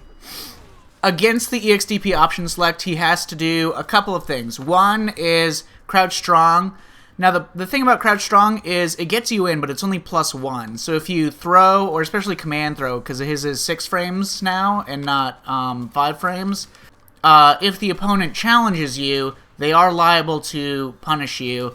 You can be much more threatening in this circumstance if you have Sumo Spirit, because if they do try to challenge you, you're going to hit them way, way harder if you have Sumo Spirit than if you didn't. And you just, like, and if you just had to do, like, fucking, like that and do a headbutt or something, which is not very threatening. And also, this has a nice detail in that if you do this, if you do crouch jab, clap, if they are standing or walking backwards, it'll hit at a later active frame on the clap, and this will only be -1. So you can kind of mess with the opponent using that as well. But another problem with this is this solves the issue of the EXDP that would blow up the much better drive rush stand medium punch. But another problem with this is that this still loses to them just reacting to the flash with drive reversal. And the only solution to their reaction with drive reversal is to either do it empty, or to commit to a light that won't get you into mix range just so that you can bait it out. And here's the thing. Honda, his drive reversal punish is not that good because he doesn't have a 6-frame medium. Some players, now that his command grab is 6 frames, some players do punish it with this. I actually don't agree with this. I think, yeah, it does more damage, but this gives you no Oki and no corner carry and such. I did, you know, I have the math on my Excel sheet in comparing these things, but I still think just doing crouch jab, I still think just doing this is better. Now, we'll get into this later, but if you have Sumo Spirit, all of these things get better, because your ability to punish drive reversal, here's the thing. Every drive reversal basically forces you, even if you block it point blank, to a wide range. It'll basically put you at this exact distance from the opponent. And we're lucky that this exact distance from the opponent just happens to be at a space that you can get a special extension by doing this into medium hands, into that. Then you get that. That is a much stronger, in all resource base, that is a much stronger punish on the drive reversal. You get a lot more damage, you get more corner carry, some super gain, and most importantly, you build way more drive gauge. So having Sumo Spirit is, like, I think at least vital for the fact that it gives you much stronger drive reversal punishes.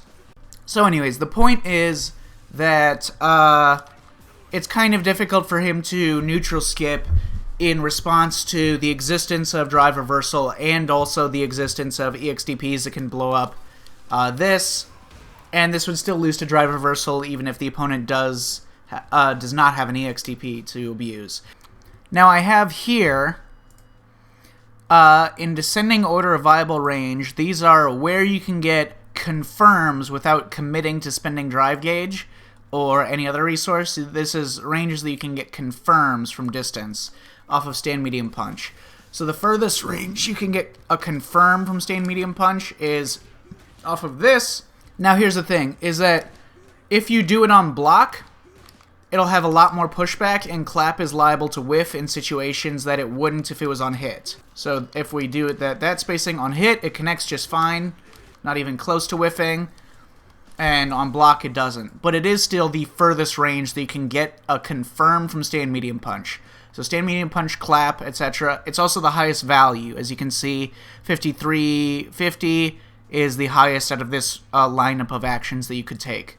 Then you have a little bit closer, works, stand medium punch, but then you can get stand jab, but you're a little bit too far away to get stand jab target combo like there. You can get stand jab headbutt, stand jab drive rush cancel if you really wanted. Depending on the situation, that might be worthwhile. And then closer than that, you have, and this is only if they're crouching, or sorry, only if they're standing, you have stand medium punch into that, into crouch jab, into splash. And then closer than that, you have stand medium punch target combo, which generally works from pretty far away. Farther than other characters can get confirms into their hits. Your next approach option is standing medium punch target combo. This can serve a couple of purposes in your game plan. You can use this to syncopate your options, just to throw out something weird. Maybe they don't block it overhead. Maybe they don't react to it properly, whatever. Maybe you can steal a command grab. Often you can probably steal a command grab. I generally don't abuse this as much as I should, because players are not ready to deal with this. If you pull it out sparingly, I always kind of just use it into the overhead and stuff and then see what happens. But if you just save it and then just steal some command grabs, you can really stack on some free damage and value. Standing medium punch DI. Now the reason you might want to do stand medium punch DI is sometimes a player hits like a delay button in such a way that cancel into a DI can actually be effective at beating them. But the reason why is because anything that you do is liable to get blown up if they cancel it, if they go into an EXDP. So anything that you cancel into, you do this, you do that, etc. But if you do a DI, it will blow through their EXDP if they're a bit itchy trigger finger on that. I don't recommend doing that a lot, but it is an option, and I think some characters can get more value out of abusing that than other characters. Standing medium punch into the palm or the EX palm to syncopate the timing. I also recommend doing standing medium punch into EX hand sometimes, just to create like a surprise frame trap. Standing medium punch DRC, standing heavy punch to fish, and while you're approaching, crouching heavy punch, alter space time of your footsies, and when you have Sumo Spirit, definitely abuse. Crouching medium punch, just a quick low check. I think other Hondas use this a lot more than I do. I don't think his crouching medium punch his crouching medium kick is that good particularly, but it's fine. It's not like, it's no JP, it's no like all these other characters that have much better non-cancelable crouching medium kicks.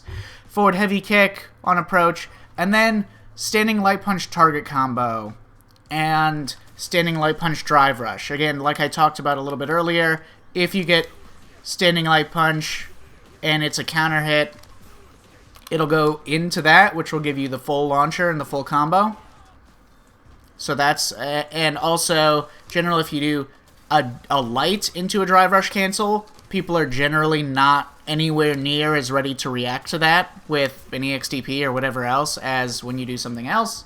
They're definitely not going to respond to it with a drive reversal, because if they input it too late, it'll come out as a DI, and you'll just beat them anyways. And then, obviously, when you're approaching, you can do stand jab target combo. If you don't have Sumo Spirit, you can keep it safe by just canceling into that.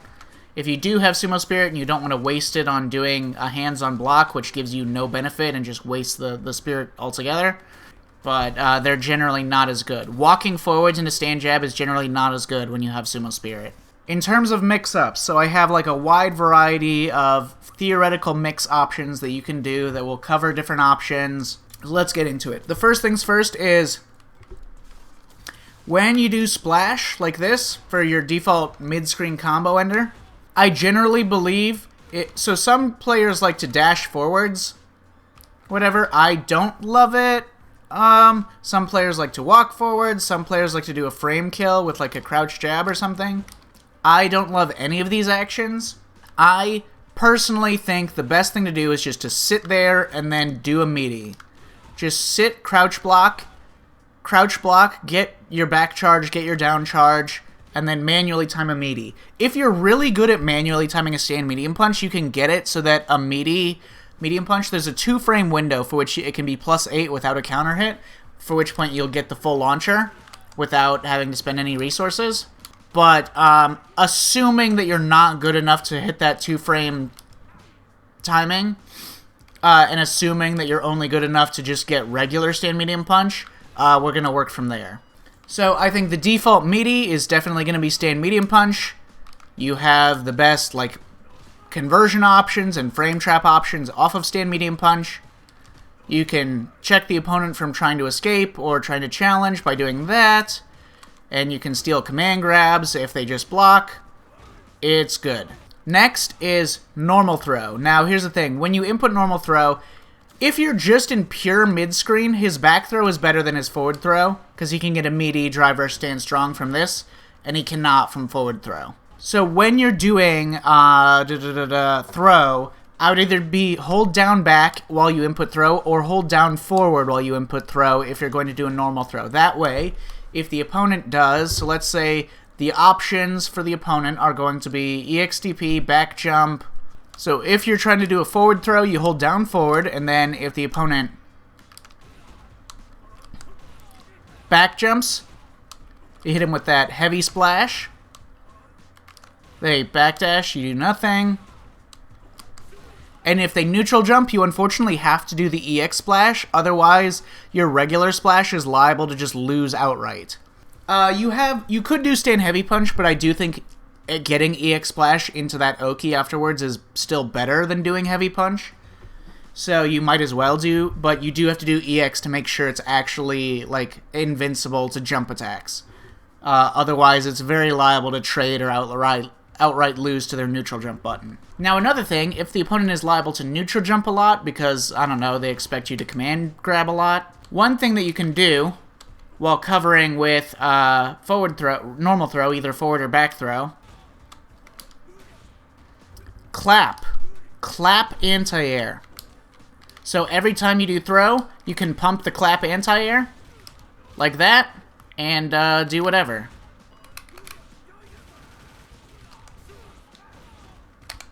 Now, you would be surprised. This is completely consistent. If you get like a meaty normal throw, this is 100% consistent at punishing, at anti-airing them, no matter what button they come down with. The reason why this is not an effective anti-air most of the time is just because the input is too slow to do as quickly, but if you're already pumping it when you do a throw like this,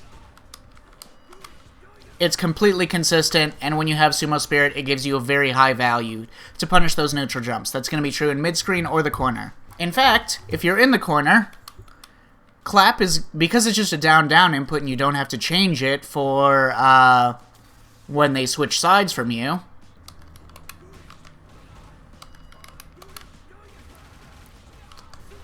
it'll automatically cover the neutral jump and the forward jump out. And it will anti-air both, because this does have an anti-air hurt box. It is, after a certain point, invincible to jump attacks. So, yeah, it's pretty good. As you can see, I put coverage for the throw with clap, splash, level 1, stand heavy punch. I could also put heavy, what am I talking about? Headbutt for when you are charging back the entire time. But I don't really believe in the headbutt in that situation. I think the splash is fine. Standing heavy punch is fine. This is more so for when you have to walk forwards to get your Oki. Like, let's say you do that into that target combo. You have to walk forwards a second to get your Oki, so you don't have charge. You need to use stand heavy punch there. Or clap, which you would have access to after that, so clap is by far and away preferable. But if the opponent back jumps after you have to walk forwards and don't have charge for this heavy splash thing, the only way to anti-air that would be with a level 1. Now, then we have the meaty options that you have available to you, so we're going to cover these one by one. Your meaties, you have stand medium punch. If you're really good at timing it manually, you can get it to be like +3, +4, which gives you guaranteed strike throw mix. And also is way heavier if they like jump or backdash on their wake up, because you get heavy kick into the launcher. But again, we're going to assume that you can't manually time that all the time to be a true meaty. So just off of the +1, you get a good mix immediately afterwards where you have strong frame trap options. You can do crouch jab into headbutt, medium headbutt, heavy headbutt, splash, light hands or clap, or you can just do it into drive rush cancel, or you can just do it into nothing and then do a different action. So a variety of things that you can do from that, or you can do this into, if you don't have Sumo Spirit, you can go into hands. If you do have Sumo Spirit, you can take a gamble on what you do afterwards, because technically this is -10, and they could just punish this guaranteed if they really wanted to, with a super or an EXDP. But, again, that's not a scenario. I don't see many people actually doing that in real matches, even when there is a clear gap, and they could guaranteed buffer and input an invincible action to punish that. So, yeah, then we have other actions, like stand medium punch into this. Now, this is a big gap, but again, you would use this as a syncopation. If you do the command throw, it has a smaller gap, but it will still lose. But again, they're not like super liable to challenge this. You would mainly just do this to throw the opponent off. This is not like ironclad mix, this is just a syncopation.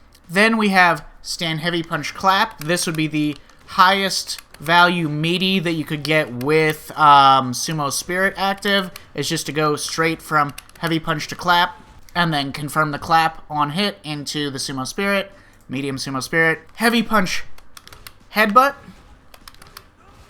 is the largest that you can chunk the opponent's drive gauge in a true block string without spending any resources. So you can take a big chunk off the drive gauge. As you can see, they're like they lose about 1.5 or more bars of drive gauge from that. So that's an option. I sometimes do that just whenever I feel like it. Then you have standing heavy punch shuffle. This you can do and create a frame trap. This is unsafe if you abuse it too much, because the opponent can basically guaranteed DI after they react to it and see that you're going to do the shuffle. Because if you do regular shuffle, it recovers way slower than EX Sumo Dash, so DI is basically at least guaranteed to hit counter hit, if not punish counter hit there. Unless you have level 3 and can cancel it in time into the level 3 off the second hit of the Sumo Dash palms. It still leaves you at -3 in throw range, so this is not like a great situation.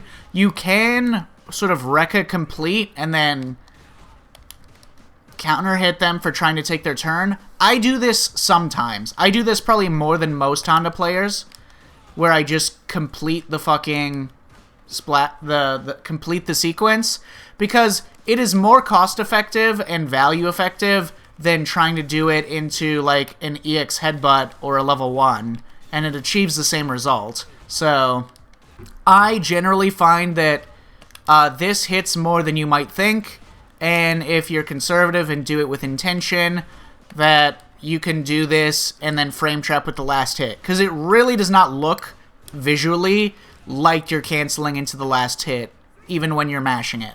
But yes, this is the highest value and highest damage meaty that you can get if they are going to jump or backdash on their wake up, because you go into the shuffle and then you just convert into the launcher, into whatever, and you get the highest meterless value from that. So that is the point of that. It's much stronger in the corner, but that being said, if you leave yourself at -3 near the corner, you are liable to be in a dangerous situation. So I don't do this that much. You could.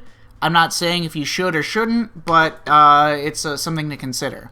the strongest, other than standing heavy punch, the strongest safe meaty that you can do is not actually from holding down back like this, but a walk-up, crouch medium kick.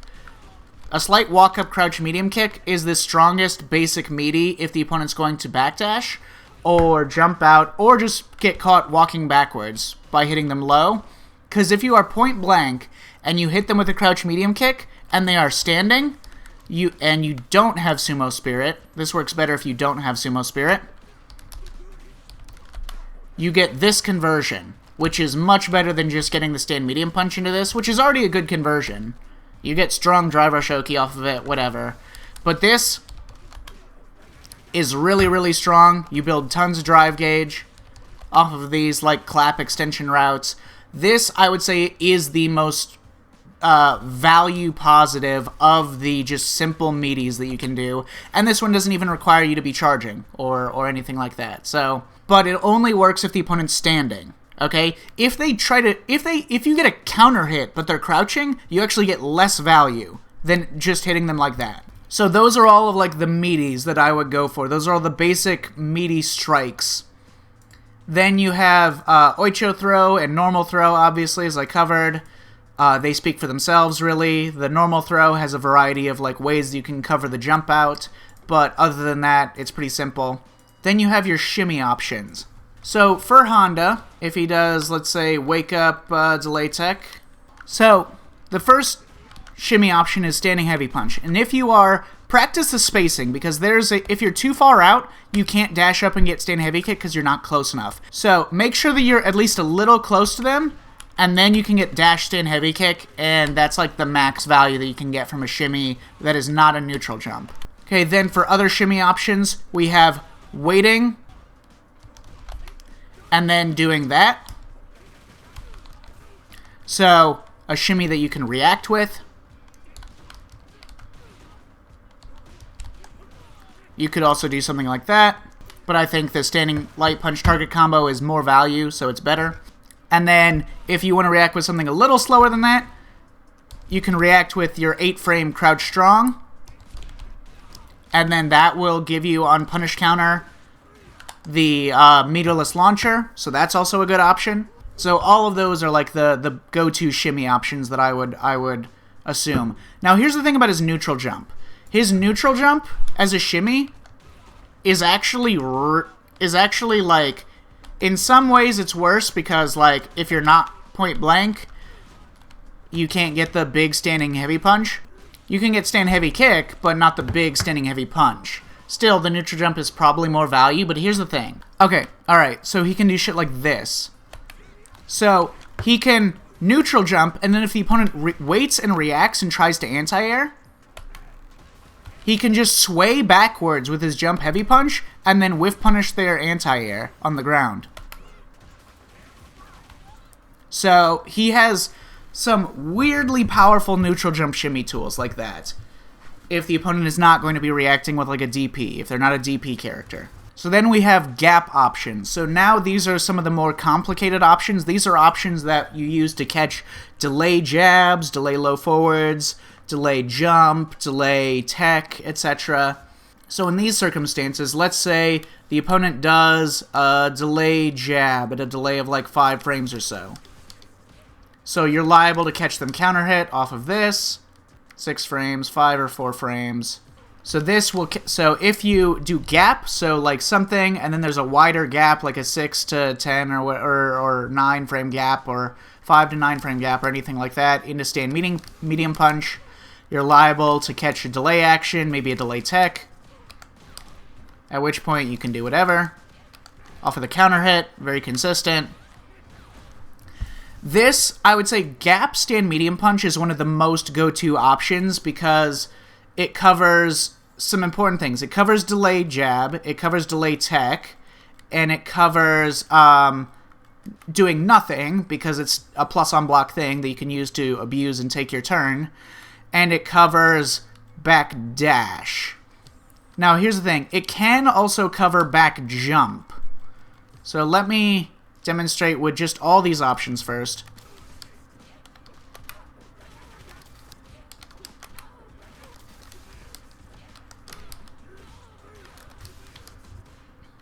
So, as you can see, it beats delay tech, beats delay jab, beats punishes backdash, etc. So it punishes a variety of defensive actions. But one thing is that it's a little bit interesting and complicated on back jump. Because it will tag, depending on how plus you are. If you do stand medium punch, if you're at least +1, it is probably liable to tag back jump in some way or another. It's better if you're more plus, because then they stay closer to you.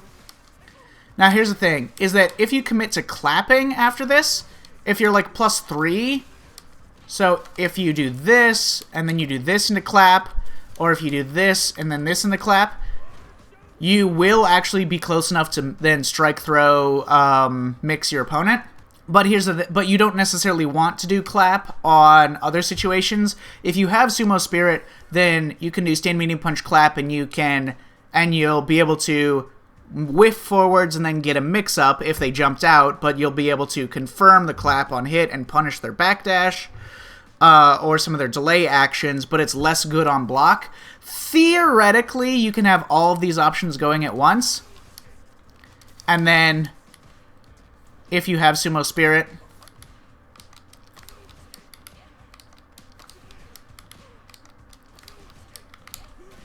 and then confirm into clap when you see movement. So confirm into clap when you see a backdash or a jump back. I think this is like requires more mental energy than it's worth necessarily, but it is something that you could do theoretically. Now, other gap actions, you have gap stand heavy kick. So either into clap or into headbutt or maybe drive rush or maybe shuffle. So let's say you do this and then the opponent will do crouch light punch, backdash, back jump, whatever, all these options. You can do either a gap into stand heavy kick, like off of medium punch. Now here's the thing, if you're not close enough or plus enough, you'll only hit with the tail end of heavy kick, at which point you can still convert from the shuffle buffer. You just have to convert into the palm strike one instead of the launcher. Also, if you hit them out of the air with stand heavy kick, the second hit of stand heavy kick, you would have to go into the palm strike because you don't have the juggle points to do the launcher. But you can also do, if you're closer or more plus, you can do that into the launcher if you hit them even in a juggle, if you hit the close hit of that.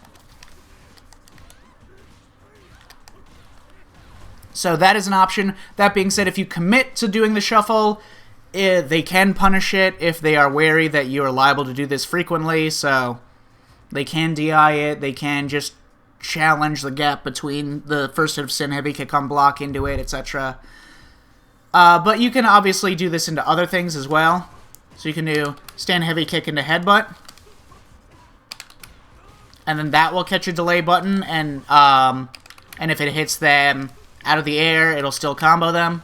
So that's another option that can cover a variety of the opponent's defensive technique habits. So for example, if you were to do like driver stand medium punch and then mix off of that, you can stop EXDP and backdash and back jump by canceling into DI. Again, I don't do this. I would not really do this, but you'll be able to cover their movement options while still armoring through their reversal option. So off of splash by default, you get a meaty overhead. If you catch the opponent crouching with an extended meaty active frame clap route. Generally speaking, this is not plus on block though when you do it. There are meaty overhead setups that you can do in the corner that are plus on block, but this one from Splash is not plus on block. You can also do, some players like to do this, they threaten either like meaty overhead, meaty Kara command grab, or meaty Kara splash cancel. Now, meaty splash is interesting. it will hit movement from the opponent, so it'll catch them backdashing or jumping. And if they're blocking, again, we're in the same situation as we talked about earlier, where it just depends on whether or not they know how to, they are able to punish it on the way coming down, which a lot of players struggle to do so. So you can use this to, like, basically guarantee a side switch a lot of the time, on block at least. And one of the other interesting things about this is that it does beat some other defensive options that the opponent may be liable to use.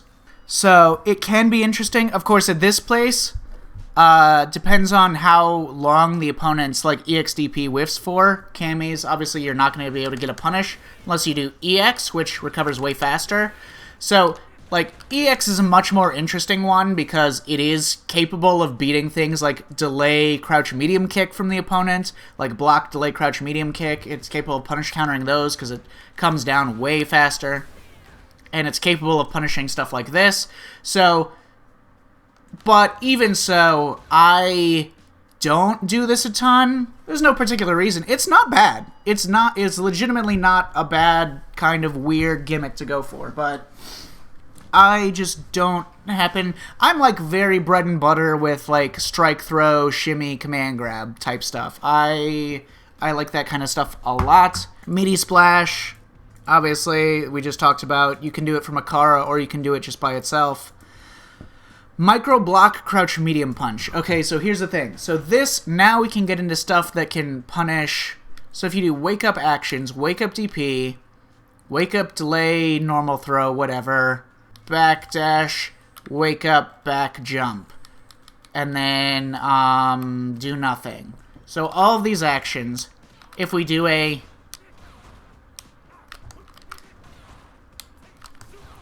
delay, crouch, medium punch at a very precise timing, we should be able to reach a timing where it hits the backdash and we can cancel it into splash, where it whiffs on back jump, and where it catches a delay tech, like that, and then it's +5 on counter hit.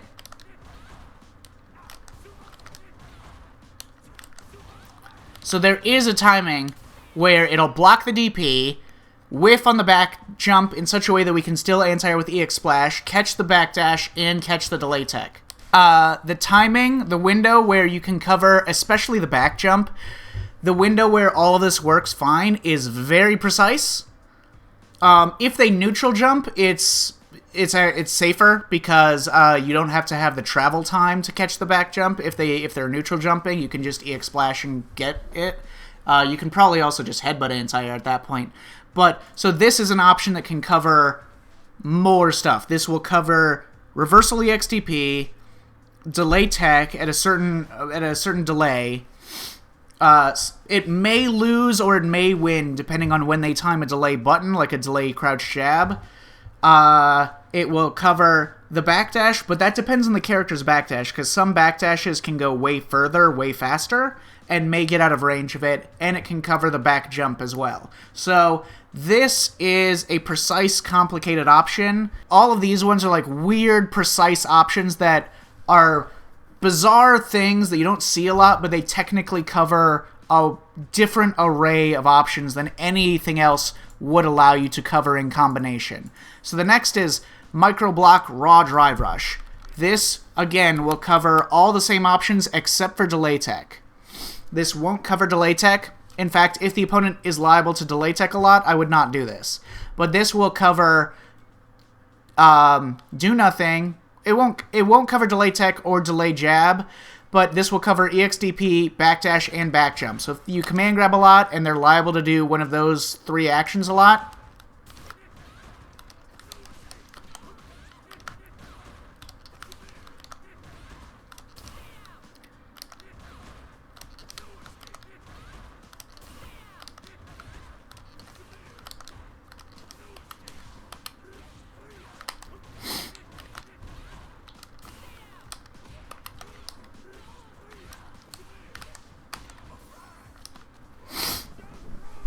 so if they're liable to do one of these 3 actions a lot and they do not really delay tech or delay jab. Now, finding a player that doesn't delay jab a lot is like a unicorn, but there are lots of players that don't tech. So this is a thing that you could realistically do. I mainly recommend this. This is a technique you can do with any character, but it really depends on how good the motion of their drive rush and the actions they get from their drive rush are at chasing down both backdash and back jump. Now, Honda has a nice drive rush anti-air stand heavy punch that gets a full launcher on back jump. So it hits very consistently, and it yields high value very consistently. Whereas, like, other grappler characters, Lily and Zangief, do I sometimes theorize like ways to apply this technique for them, because I think that this makes the most sense for grappler characters, for which DP, backdash, and back jump are some of the most common defensive actions from the opponents, and this covers all three of them. The problem with Zangief and Lily is that they don't have the right buttons or actions to yield high value from those situations. Zangief doesn't have drive rush anti-air into anything that gives him like a big-ass launcher.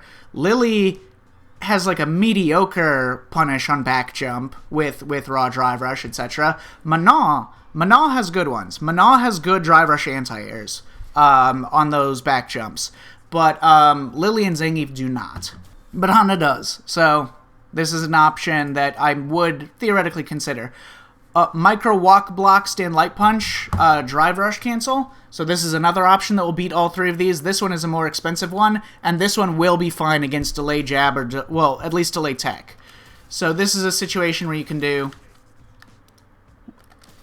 B+, and then just do like a little micro walk block. So all this technique is we do this, we micro walk and block for a second, and then we do stand jab.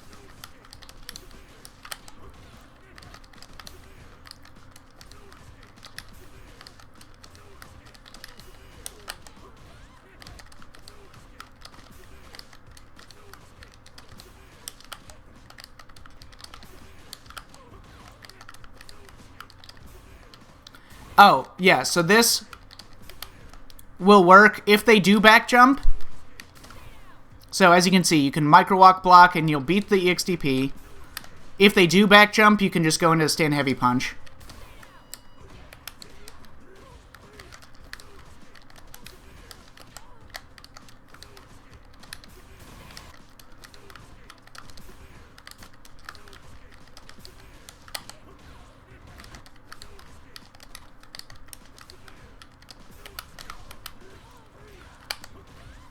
Like so. So you can cover all of these options for a relatively expensive cost. All 5 options. All like, this is good against do nothing, this is good against... This is like a particularly expensive way to have like very strong coverage, and if they just block and you just do jab, drive, rush, cancel, you can get a quick, fast mix that's hard to react to, because it's DRC off of a light.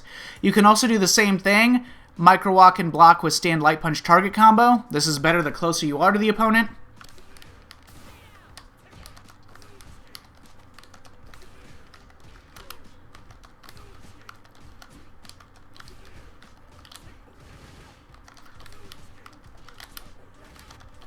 Now, this can cover back jump with level 1. So what I did is micro walk forwards, block for a fraction of a second. If you get the timing right, this will be consistent.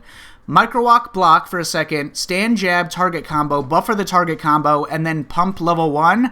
And then if the jab whiffed because they neutral jumped or back jumped, you input another punch to do the level 1. And that will cover... This is a much less drive gauge expensive way of covering all the options, but you do need level 1 to cover that back jump. And then, what do I have next? Micro block splash. So this I also don't necessarily recommend. So this is for like probably all 5 options as well, but see, that's the thing. That's exactly what I was talking about that I hate, when it does that, when it just fucking whiffs past them. This can at least like tag them, but so yeah, that I wish it didn't do that. If it didn't do that, if it just cleanly hit them while they was jumping on the way up and it didn't go underneath them, this would be a lot stronger than it is. But as it is right now, it's kind of whack. Because if they neutral jump or something, it just completely whiffs. So then next we have Drive Rush. Oh, right. This is an important one I wanted to hit on. This is mostly for when you have Sumo Spirit because your light confirms get way stronger. But basically, if you do Drive Rush Stand Medium Punch, either as a meaty or just raw or as a cancel from something or whatever, the thing about this is +5 on block. Now that means you can do a true block string into crouch light kick. The important part about that is that if an opponent's fighting a grappler, if you're wary of the command grab, you either are inputting a backdash or you're trying to hold up or something, right? But if it's a true block string, you can't actually get into one of those actions, but even just inputting them will mean that you're not blocking low. So if you do a true block string with a grappler into a low, this is often quite an effective way of doing this. The unfortunate part, the reason why this is effective and not just going regular low, why it's important that it's a true block string, is because if it's a true block string, they can't EXDP you. So you can catch them for trying to jump out of a command grab, but there's no risk of getting EXDP'd. The only problem with this is that the only way to convert this with Honda is to do crouch short, crouch jab, which does have a gap, so if they're just mashing EXDP, they'll still probably hit you with it there. But it is still useful thing. Zangief has a better version of this. Zangief's is better. But anyways, then you have just deep drive rush, stand medium punch, deep drive rush stuff. So this is like far drive rushing into their face. So like if you do like stand medium punch, drive rush, stand medium punch, instead if you do a deep drive rush, so let's say you're looking for do nothing or backdash or not backdash, but like a delay jump out. If you catch them airborne, you can just easily pick them up with stand heavy kick into the launcher, is the point that I was trying to make. So deep drive rush, stand medium punch is also quite strong. And then deep drive rush overhead or low, or overhead Kara command throw, which both speak for themselves.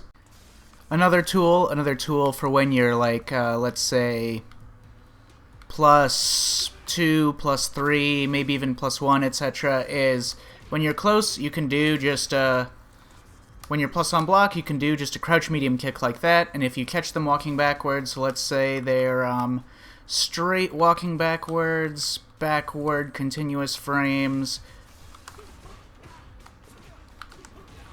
you can check them like that. If the opponent backdashes, so let's say Dragon Lash, backdash,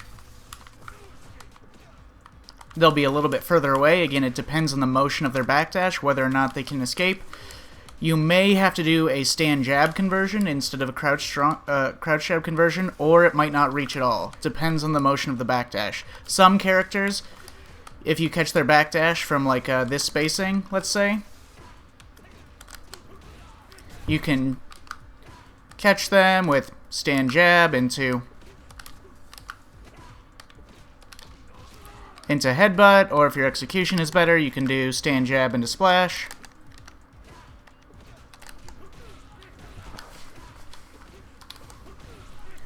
And if the opponent back jumps, you can chase them with any strength of splash. So Sumo Spirit as a resource. So the thing about this Sumo Spirit is that the most awkward part of it is that you're not guaranteed to get to use it by the end of the round. Another awkward part of it is that generally it doesn't add corner carry to combos, because the good combos always just go into splash or headbutt and don't include those big launchers, right? You can do them, you can do like clap into this, and then you can do the target combo into that, but that is not as that is not as resource positive as like his other routes. That is a slight waste of drive gauge relative to how much it adds to your combo, unless of course you need it for the corner. So those are like the major weak points of Sumo Spirit, is that you're not necessarily going to get a good chance to use it, or even any chance to use it. It locks you out of using otherwise somewhat useful things, like you can't do crouch jab light hands anymore, otherwise you'll just completely waste it as a resource. to no benefit. It doesn't give you any benefit whatsoever if it's done on block. It just uses it up, so that's annoying. But these are the places where Sumo Spirit, these are how it achieves very high value. So first thing, light confirms. This is like the most simple stuff. Any of these stuff that you have to do, you have to check the opponent with lights. Your light confirms get 1,000,000 times stronger. So much stronger. If I go to the top of this list, regular, crouch jab, headbutt into getting Sumo Spirit, which is already higher than value than you normally get, is about 3,500. Getting splash, so confirming that they are standing first, which oftentimes takes more mental energy to react that quickly to whether they're the hit, plus also whether they're standing or crouching. And that's only about 4K value versus doing just into clap into the basic route gives you an extra 500 value. That's in addition to subtracting the value of Spirit. So I'm subtracting the value of Sumo Spirit, and it still pays for itself and more, an extra 500 value. So huge value you get from that. Drive reversal punish. This is a huge one. Okay, because you get that extra extension.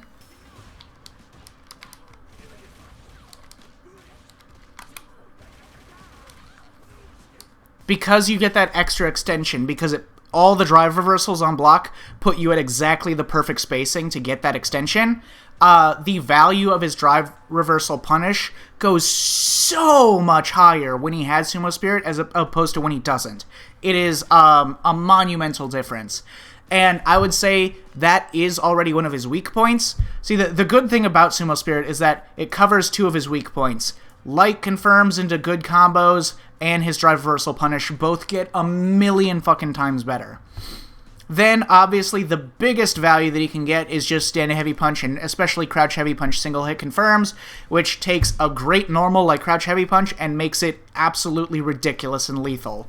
Single hit confirm into huge value. Now this is one of the most important parts. I'm sure not a lot of people know this, not even the highest like master rank Honda players know this, so this is very important for me to cover. If you get crouch fierce or stand fierce or whatever into heavy hand slap with Sumo Spirit on, if they're standing, you do the basic combo like that, right?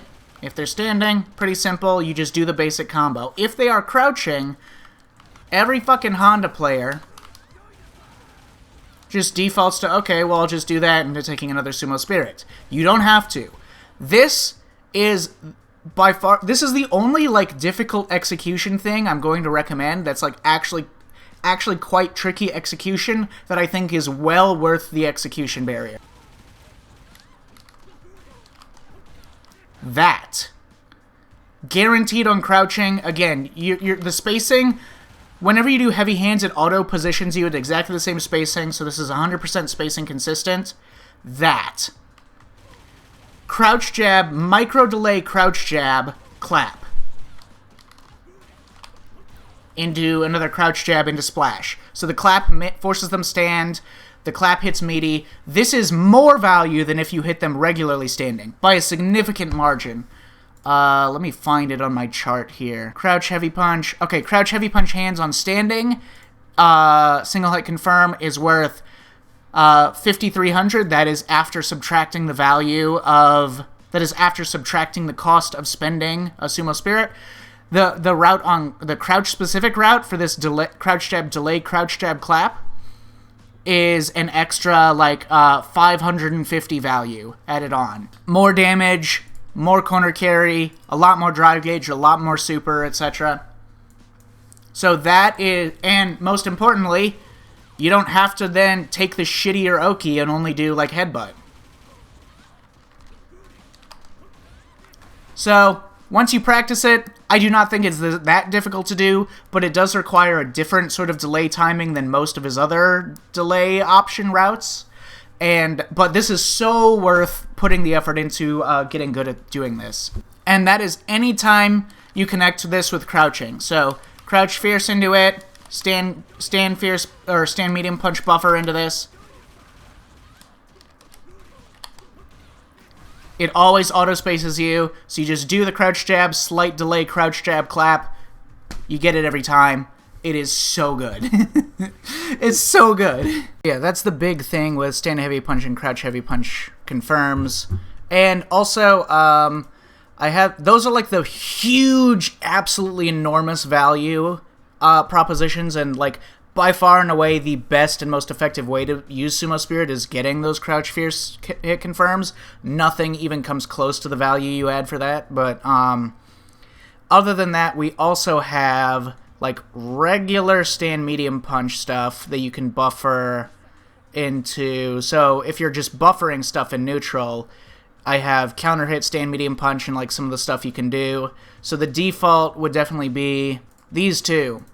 Just buffering stand medium punch and a drive rush into the basic combo. Adjust it if you're like near the corner and can get the corner with a level 2, or usually more often a drive rush extension.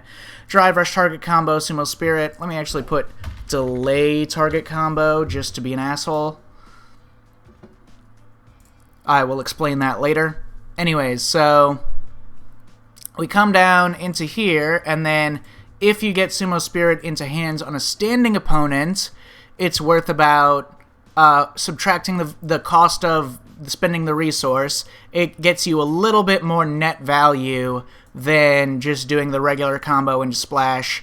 And if it happens to be on a crouching opponent and you get the special clap extension that I just talked about, it gets you 5,800 value, which is much higher than you would normally get by just doing a buffer, stand medium punch, and a drive extension.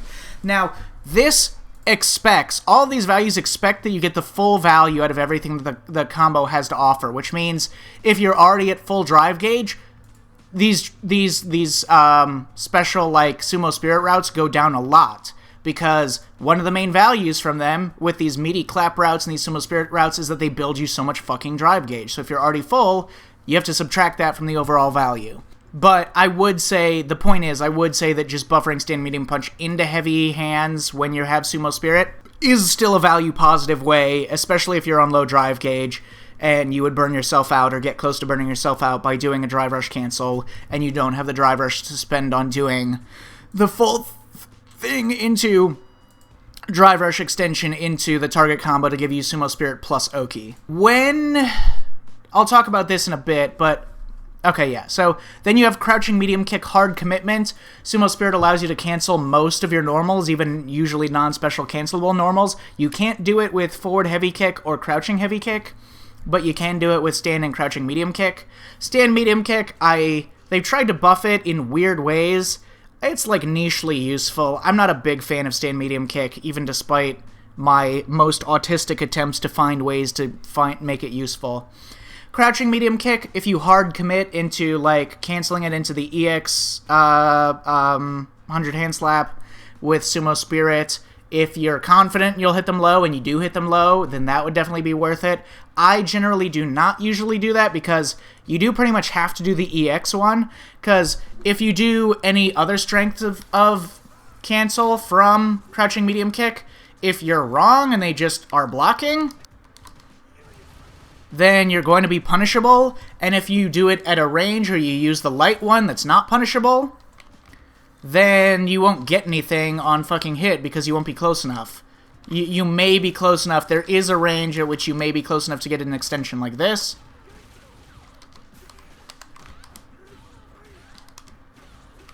So, that could theoretically be worth it. I don't know. It's yours to judge. This is an option. There's like a small spacing where like doing it into the light hands may be good if you have high drive gauge to convert it or something. Or if you do it into the EX is a lot safer, I think, and more viable to give you a high value. But I generally don't use this a lot because I don't think crouching medium kick has like the range that I would use to like check people low a lot of the time. If I expect them to be walking backwards in lots of spaces, I generally do it at a range that I can check them with forward heavy kick more than I expect crouch medium kick to do the job. If I already can do crouch medium kick, I usually feel like I might as well just do heavy punch or medium punch to just take some drive gauge and be plus on block with medium punch. So I do not use this a lot. It may be totally good. This may be fantastic, and I am just wrong for not using it more. Neutral jump, clap, anti-air. That's like when I talked about that. That's when you do a normal throw and then you buffer clap so that you can anti-air their neutral jump, especially if you're in the corner. If they neutral jump or forward jump, it covers both of them after a meaty throw. And then you can cancel that if you have Sumo Spirit. That gives you massive value. Enormous value for anti-airing neutral jumps. And it's, like I said, the anti-air is highly consistent. Clap has a better anti-air hitbox-hurtbox interaction than standing heavy punch does. It's just the reason people don't or can't use it as an anti-air is because the input is so awkward and because it's relatively slow. But if you're already pumping the input when you do a normal throw, it's totally guaranteed, clean as hell. It is fucking insane value. Stand medium punch buffer, I just talked about that, right? General combo improvement. This is one of the difficult things, because, like, part of the problem, again, of Sumo Spirit is that, like, say you have Sumo Spirit and you land a hit like this. Well, you can get way more corner carry by not using Sumo Spirit, because if you use Sumo Spirit, you're basically limited in your follow-up options to either medium hands, and then you can get fine corner carry, but it's not usually better corner carry than what you would have gotten without spending it. You can get headbutt for just damage, especially if you're kind of close to the corner, it can be good. Generally speaking, I think in like most circumstances, if you do a combo like this, and then you do it into that, I don't think that's a bad use of it. I think it's about equal to the normal combo that you would do just going into Splash. I think this is about equal. The resource of the Sumo Spirit basically about pays for itself in that range, but I would generally like to aim for a little higher value than just like, that's like bare minimum that I think is still worth spending it on. So if you land like a quick short combo, like let's say you do meaty stand heavy punch into shuffle and you see it's hit, so you go into the launcher. This is a place, because it's only 2 hits and there's so little scaling, this is a place where I think it's totally positive value, more than worth it to spend it there. So yeah, general combo improvement. The corner, it's also the same situation. I think it's about bare minimum even worthwhile value to do it off of most of your normal average combos in the corner. If you have like a basic meaty situation and you get meaty stand strong and it's not a counter hit or super meaty, basic combo, I would say doing that, and I think that's a little value positive. I think that is a bit value positive on the resource, so I think that's perfectly fine. And then if you have high drive gauge already, if you're already high on drive gauge, it's generally better to have access to Sumo Spirit, because getting like stand medium punch into like a drive rush cancel, actually that's not entirely true. I've done the math on it. I did not think this was true until I triple checked my work. I think this is good. If you have high drive gauge already, I think if you get stand medium punch, I think target combo, drive rush, that is good. I do think that's actually quite value positive for your drive gauge. And then low drive gauge buffer, so if you have low drive gauge, you can get a quick confirm into like a decently lengthy combo without having to spend any drive gauge, so that's another benefit of Sumo Spirit. It gives you a bit more control over your drive gauge management in combos and buffers. Launcher level 2 corner carry. So what I mean by this is that Sumo Spirit can give you the opportunity to get further corner carry, because usually like level 2, if you just do it like this, doesn't get you that much more corner carry than just doing a drive rush. See, it gets to him almost about mid-screen from there, whereas doing drive rush into, my default would just be going into heavy kick. It doesn't do as much damage as heavy punch, but you can do this to get more corner carry than heavy punch would. I like heavy kick here. So that gets you basically almost the same corner carry, plus you get a dash afterwards, so that gives you more corner carry. So that's why I don't find just launcher into it useful. So you generally need to do things like EX hands before doing level 2, or something like this.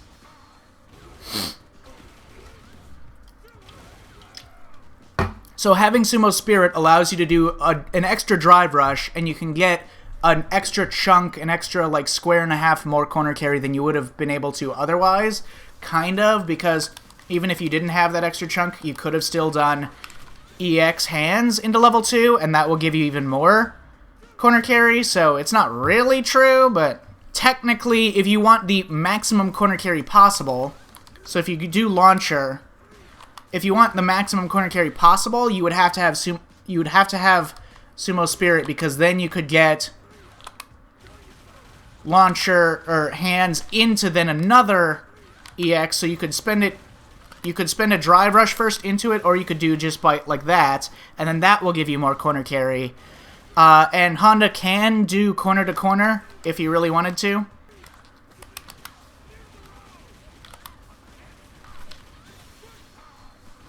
It's actually pretty easy for him to do corner to corner.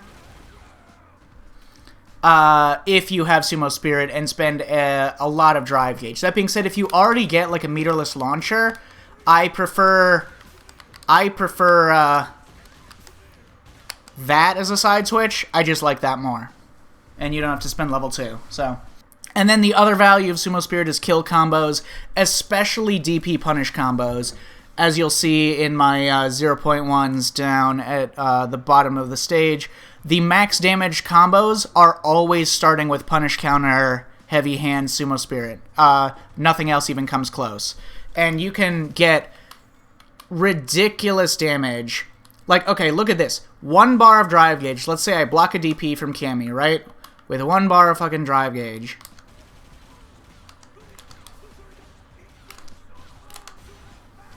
$5K damage. 5K damage for like a tiny sliver over 1 bar of drive gauge, and no super. That is no super. That is just Sumo Spirit, DP punish, and like a single bar of drive gauge. So I generally think it's worth having Sumo Spirit in case you need it, because it gives you a great... Okay, very important for those light confirms, and he has a lot of situations where he can only frame trap the opponent with lights, so that's important. Very important for crouching heavy punch is the fucking God button when you have Sumo Spirit on, and it's also just important to have access to in case the opponent does a drive reversal. You want to have that much better punish with Sumo Spirit, and in case they do a DP, you want to be able to max your damage to kill by adding like an extra 300-400 damage to what you would have been able to do otherwise without being able to start with punish counter heavy hand slap. So yeah, those are all the main core values of Sumo Spirit. Now, obviously, again, like I said, the main downside is giving up Oki to get Sumo Spirit, or doing something to get Sumo Spirit only to not use it in the match. And that's like, you know, it happens. It is what it is. I think you can play in such a way that it's not really a problem. I think you can probably play in such a way that you get like 3 Sumo Spirits in a single round, 2 or 3, and you get to use like 2 of them in pretty decent ways. In terms of his super as a resource, obviously, as a character with no EXDP, I think the highest value ways to use supers are reversals, if they're successful, obviously not if they're blocked, but reversal level 1 and 3 are the best. Fireball punishes, that's raw damage you wouldn't have gotten otherwise, that's very high value for your super. -7 punishes with level 1. So this is like things that, again, he struggles to punish sweeps or anything like that unless they're at least -10, so he can get stand strong because his 8-framer goes nowhere. So there are some things that he can punish with like EX Splash that he can't with anything else, except for level 1. But like, for example, let's take Ken, right? Ken's Jinrai, medium Jinrai, the thing that he abuses all the time. -7. Guaranteed punish with level 1. So stuff like that, situations like that where you can only punish it, or if something is like -7, -8 at a range where nothing else will work, that's also where you can get high value from his level 1. Corner launcher, the lower scaling the better. Corner launcher. So if you get like a punish counter or something, This I consider to be a high value way of spending his super gauge. If you get a quick thing that you would have just gone into like heavy headbutt or whatever anyways, or gotten Sumo Spirit, doing that into level 1 is one of the highest ways you can add value to your combo with the super. Or like counter hit, stand medium punch, stand heavy kick into this. I actually don't think this is quite as good, all things considered, unless you already have full drive gauge or high drive gauge at least, and you need to spend it on something. Corner on block DI, standing heavy punch. I also consider this a worthwhile way to spend it, even under like almost any circumstances.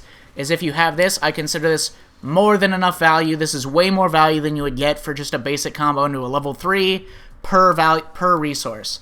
It adds way more. So then sometimes if you need EX hands into level 2 for the corner carry, again, I don't generally see or do that very much, or find myself in places where that's like the go-to my brain reaches, like, oh, this is a great place to combo into EX 100 hand slap into level 2 for the corner carry. No, I never fucking think that, but it is theoretically a place of high value if you find yourself in that position. This is the same thing for corner carry, right? And then +4 on block things into crouching medium punch. So this is like, okay, take for instance, so if I do this, from that knockdown, from the, oh shit, I forgot to do Sumo Spirit. So if you do that, that's +12. +12 on block. Now you can walk forwards and do throw, or command throw, heavy command throw. Or you're +12, which means if you just do medium punch, you get a perfect meaty stand medium punch. Like that. Which means that if you're on block, it's +4 on block. Now you're not close enough to frame trap him with stand heavy kick, the first hit of stand heavy kick, so you would have to do stand medium punch here, which then you could true block string into medium headbutt to chunk their drive gauge or something. But if they challenge after the block with a stand jab or something, it'll trade because it's only +4, not +5, and Honda doesn't have anything else that he can do here that's, like, great. I mean, he can, like, do, like, a tiny little walk forwards and then do, like, I don't know, maybe stand jab target combo. That's fine as well. Maybe even better, but the point is that if you're at +4, fucking this up, I should have paused it at a different time. You can convert off of that with level 1, and you need level 1 to convert off of those trades. And then throw back jump level 1. So if you do a forward throw off of walking forward so you don't have down charge to anti-air their back jumps with splash, and you need level 1, as I talked about with some of those mix-up options, like micro walk stand jab target, micro walk block stand jab target combo, or walk forwards forward throw and then cover the back jump, you need level 1 for those. And that's obviously a very high value way to spend super, because that's pure upside, pure damage you're getting where you wouldn't have gotten damage otherwise. Combo options, combo stuff. Let me just cover his like basic combo things now. Let's just go into a couple simple general ideas. Standing medium punch, I think basically in mid-screen you want to do splash, or you want to do this into this target combo. It's basically your preference. I do believe that the target combo, if you're not going to be putting yourself at low drive gauge to do so, I think this is better than doing just splash, but it is your preference of which Oki you like better and whether or not you use Sumo Spirit that much. Anyways, but if you're closing in on the corner, you can do this. This will give you a pseudo safe jump. It's not a true safe jump, because if you do a jumping attack and they do a 5-frame DP, it will still punish you, because it's 1 frame off of a true safe jump. But if you empty jump, you'll still block the 5-frame DP, so it's still basically a mix-up. And also, part of this is you have to be realistic about what you think your opponent is going to know, and I don't think most opponents are going to know what is a real or not a real safe jump. Like, Chun-Li players already get away with fake safe jumps and pseudo-safe jumps all the fucking time, so I don't think this is a problem. I'm pretty sure I have never had this gotten anti-aired. I have never done this and gotten anti-aired by a 5-frame DP, so it is what it is. Now, you can do this. There's a couple things you can do with this. You can do this into the safe jump, You can do this into the follow-up, which if you haven't spent drive gauge already in the combo, this will build you a lot more drive gauge gain. Also, thanks to the buffs in this season, it builds you huge chunks of drive gauge if you're not already in a penalty state. And it gives you a meaty overhead, but not like a great meaty overhead. It gives you enough of a meaty overhead that you would be +4 on hit, but you would be like -2 or something on block. But if you just want a basic thing, it's fine. If you're like a little bit further away from the corner... Oh, you can just do this and then dash and it'll be +3, so you can do a simple mix. I don't think it's worth it. I think it's fine. Sometimes I do this just to throw the opponent off, and then because it's not my usual Oki, and then I just do dash, usually command throw, because when they see Oki that I don't usually go for, they become hesitant. And so I find that command throw works here quite frequently whenever I do decide to do this. But yeah, you can do this and then drive rush, and it automatically, from that +22, gives you a meaty stand drive rush medium punch. But if you're not quite close enough to the corner, it won't give you true mix if they block it after that point. So instead, I would say drive rush extension into... You have a couple of options here. You can do drive rush into a late stand medium kick, and then into that to maximize the corner carry, the simple corner carry, and you get normal. I like to do an immediate stand heavy kick, and then do that sequence right there. It's only slightly less corner carry, and you have to manually time this, but it does give you a better frame kill setup. There's two things that you get from this. One is if you're close enough to the corner that you get your fucking meaty, you're close enough for overhead, so I'm not quite close enough right here, but this would give you a really meaty overhead that would actually be plus on block and way more valuable on hit. You can whiff stand light kick and do a meaty stand medium punch. And again, you only do this if you're like all the way close to them in the corner so that you get the full value to the meaty stand medium punch, the +4 on block, and the +8 or 9 on hit. I am not a person that really truly believes in safe jumps that much. I think that if you have a setup, I'll do like a safe jump if I don't have a good frame kill setup, but if I can get meaty stand medium punch in the corner, I would a million times take that over a safe jump setup against most characters most of the time. Maybe not against a flash kick character where having them block overhead in a way that's not a parry would be good, and also if they parry, you can punish with empty jump command grab. But yeah, I strongly believe in frame kills into meaty stand medium punch, which works at either which is good and is at least +8 on hit on either +11 or +12 when you do it.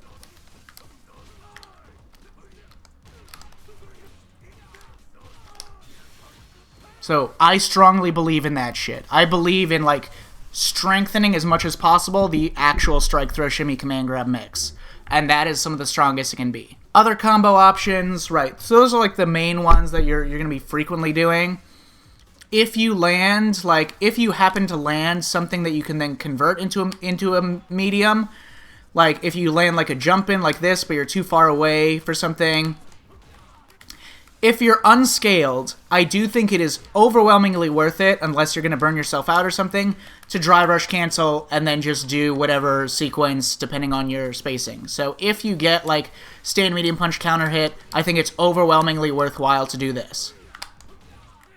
Totally worth it to drive rush cancel and extend it under most circumstances. If you land lights, I am like of two minds about whether or not I think it's worth... Okay, here's an important combo thing that you need to know. Honda's crouch... I think I might have already mentioned this, but Honda's jabs, his stand jab and his crouch jab, if you just do, like, let's say, this sequence, and you do a drive rush and do, like,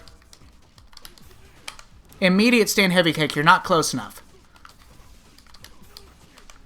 But if you just wait to do your crouch jab, you just put a little delay before you do it from the drive rush cancel, you will always, 100% of the time, be able to get close enough to do stand heavy kick. It's just a matter of practicing the timing so that you can get the maximum distance before you do your stand jab. Oh, this is also true. I forgot to talk about this, but this is also true of your stand medium punch. When you do stand medium punch and then, let's say, drive rush into a 4-framer like this, technically, let's say like you're at max range for stand medium punch. If you do this into an immediate stand jab, your crouch jab, you're nowhere near range to do command throw, even though you're +3. So you'd have to do it in a crouch medium punch. But you can actually delay your 4-framer and still be a true block string, so still not be weak to them doing EXDP buffer. So if you practice and you don't do it too late, like there, if you practice this, you can have it always be a true block string, but always get you into at least range to do target combo or command grab. So that is possible to do, but again, because you're adding more of a delay and you're using one of the longer recovering lights, you are still liable to... It'll still lose to drive reversal if you're not hitting your light immediately. So, you know, take that as you will.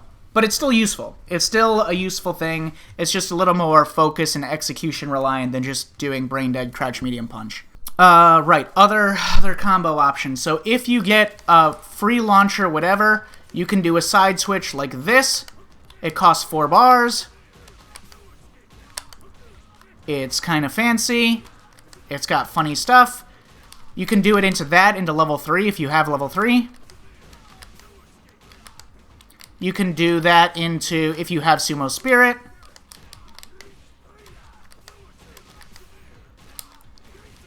You could do that into whatever you want. You could get another Sumo Spirit. You could take some Oki, headbutt, Sumo Spirit. Or you could do level 2 if you wanted, but you won't gain any drive gauge during the animation because of the nature of the combo. But it's whatever. So when you, for example, if the opponent tries to throw you and you backdash in the corner, I would consider this like a go-to combo. Backdash, crouch jab, this. I do this and would do this. I believe in this. I think this is good. Now, you can side switch. A worse side switch for much less drive gauge if you say, let's say you backdash or throw in the corner. You do this into the quick launcher. You can do the medium punch target combo. Instead of taking the Sumo Spirit afterwards, you just forward jump because they're a hard knockdown. They can't back tech. And then you land. And then it says you're +1, but you can actually do something sooner than that because of the landing frames. So you're actually like +3, basically. Basic route is anything into clap, medium hands, and then into that basic extension. And this is true of like anything. So for example, if you like get a basic meaty and you do meaty stand medium punch and it's counter hit, I would recommend the exact same thing. Standing heavy kick, full thing, clap, medium spirit, medium hands, etc. I believe in that. It's good. If it's not counter hit, like I said, I think this is the optimal combo to do. Other like niche, common, neutral scenarios that you can discover is like, let's say you do drive rush crouch strong and you catch them trying to check your drive rush. This will always be like at least on counter hit. Like it's weird because the way it slides into it, it often is more than +10. It's often more than +10, but it's not necessarily guaranteed to be that. So you kind of have to judge the spacing for yourself on whether or not you're close enough to do crouch strong, because sometimes you're a little bit out of range. But if you're not close enough to do crouch strong, it generally means that you connected late enough that you can get stand strong, which means you just convert into that. But other than that, EX hands by itself, +6, I would just convert into that. Here is a funny thing. EX sumo dash, okay? If you do this, if you get a counter hit, and the opponent is standing, this is important. Actually, I think, let me just pull it up and I'll show you in my documents. It's down, where is it? Here. Okay, counter hit EX shuffle P. Basic thing that you can do is if you're quite far away, I don't know why you would do this if you're quite far away, but if you're quite far away, off of the counter hit, just do that. But if usually you'll be in range to get the full close value, which means if you want to be a boring loser, you can just do stand light kick, then light punch target combo to add a little extra value. But if you're a cool motherfucker, right? We all want to be cool motherfuckers. You can do stand light kick, stand light punch, stand light kick, crouch light punch, clap if they're standing. This, I think, this is very easy, requires no weird delay cancels or anything. You just do the inputs, and you get way huger value. But that's only on standing. If the opponent is crouching, you can delay cancel crouch stand light punch and get a +4, which allows you to link into crouch jab splash. Delay cancel stand light punch. There are some routes where you need to delay cancel a jab. Okay, the early one that I showed with like crouch heavy punch, heavy hands, slap, whatever, that's a crouch jab into a delay crouch jab. So that's a delayed rapid cancel. What I'm talking about is doing crouch jab and then delaying your special cancel into the clap. And that I find more awkward to do and less consistent in terms of my execution of it. So it is technically possible to get this extension, which is like, this one for crouching only. I find it to be quite difficult to do a delay clap cancel from stand light punch, and I don't think it's worth the execution to get the extra 300 value for it. But the easy route that you can do if they're standing, clean as hell. Clean as hell. Punishes. Okay, this is an important thing that's new with the update. In terms of punishes, almost universally, except in certain instances in the corner, and usually in the corner, so almost universally, punishing things with medium punch is better than punishing them with heavy punch. Heavy punch, let's say you do a basic combo, you do this, 3,100 damage versus if you do the new stand medium punch route, into that, 3,360 damage. So, universally, because you basically get like the same options. By the way, an important explainer for heavy punch. It's not value positive to do the drive rush extension for it. It doesn't add enough, unless you're already at full drive gauge, it's not worth it to not just do heavy kick, or if you're a little bit farther away, you get to do dash stand heavy kick, or if you're further away than that, you can just do raw launcher, and that is still more value positive than doing the drive rush extension, unless you need the drive rush extension to reach the corner, or whatever else.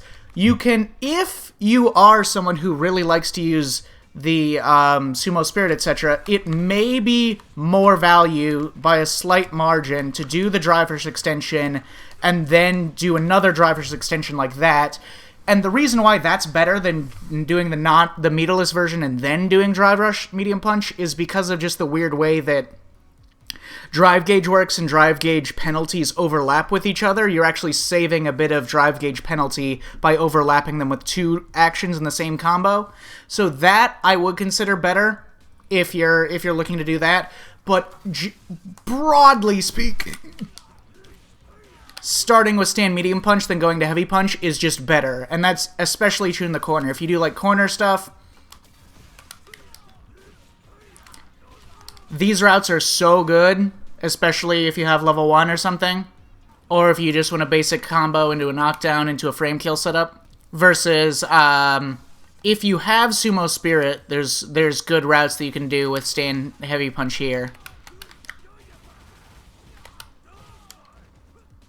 Oops, I did the wrong button, because can't tell where my buttons are. And then you do a frame kill with medium kick into a special meaty setup.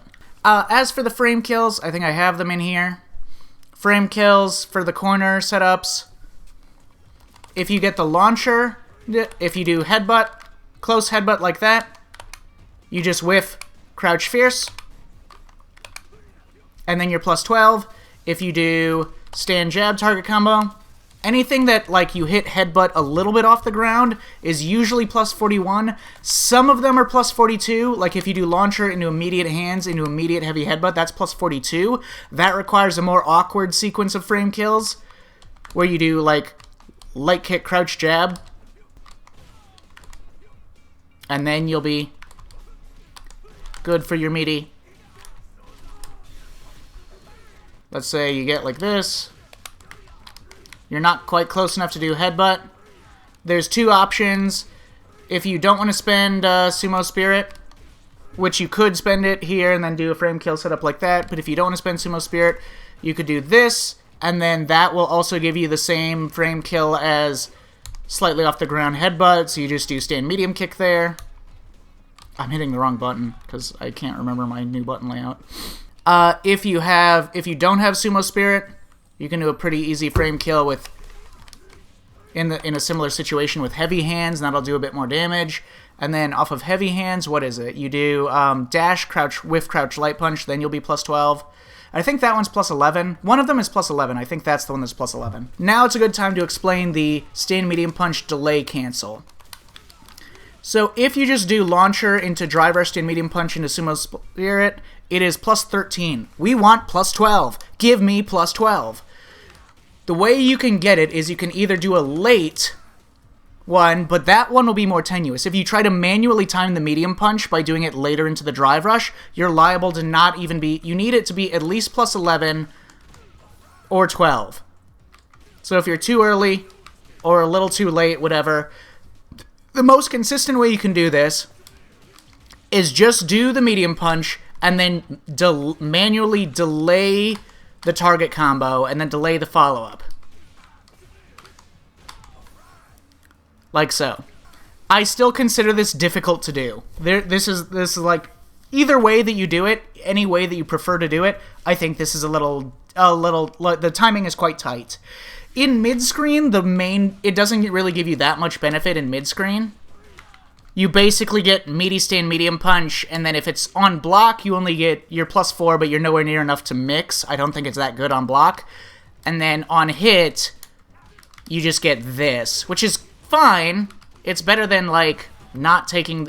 I think it's better than not doing it, because you already don't get the full value that you would normally get of your mix, because of the fact that you have to walk forwards to do throw, means that you don't get to cover back jump and neutral jump with splash in the same way that you would normally do, but you do get to cover neutral jump with clap anti-air, so that's a thing to consider. But anyways, the point is, oh,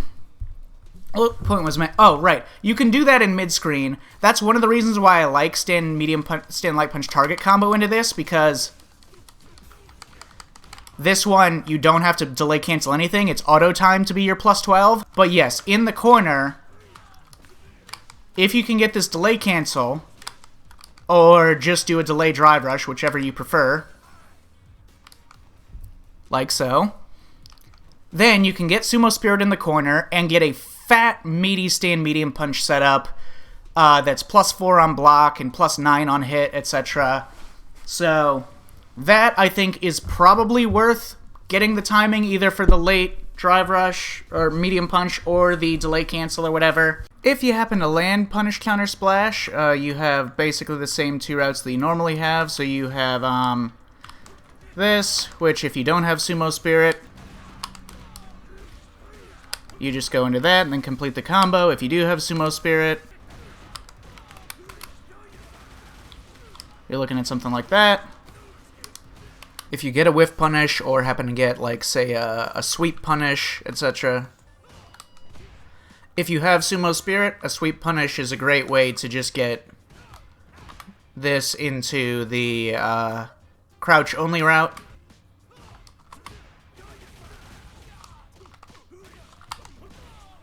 Like so. But if you don't have Sumo Spirit, going just from punish counter stand strong straight into the launcher is a good way, unless you have very high drive gauge, at which point obviously just do that. So that's like most of the combo options. Then you have, okay, I have to explain other combo routings. This, I think, is like an acceptable use of a level 1. I've redone the math and I don't really believe in this anymore. I think spending a normal combo into a level 3 is better, just because I think doing this into getting the special frame kill is worth more.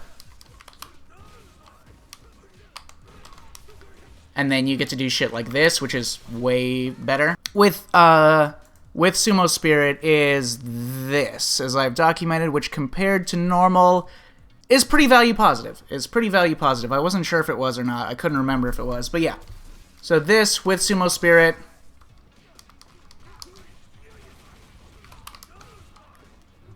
is a good route. It's pretty strong. It's stronger than the one you get in mid-screen with Sumo Spirit off of Stand Medium Punch, so I like that one a lot.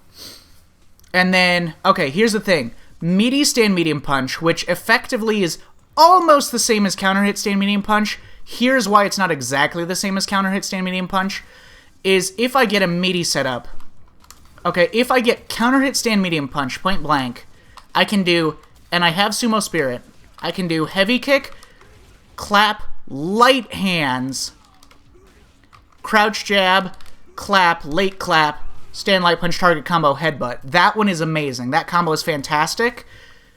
Here's the difference.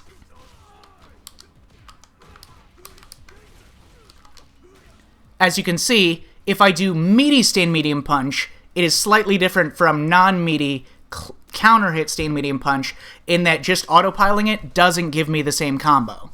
That being said, you can still get this combo from the meaty Stand Medium Punch if you do Crouch Jab, Delay Clap Cancel.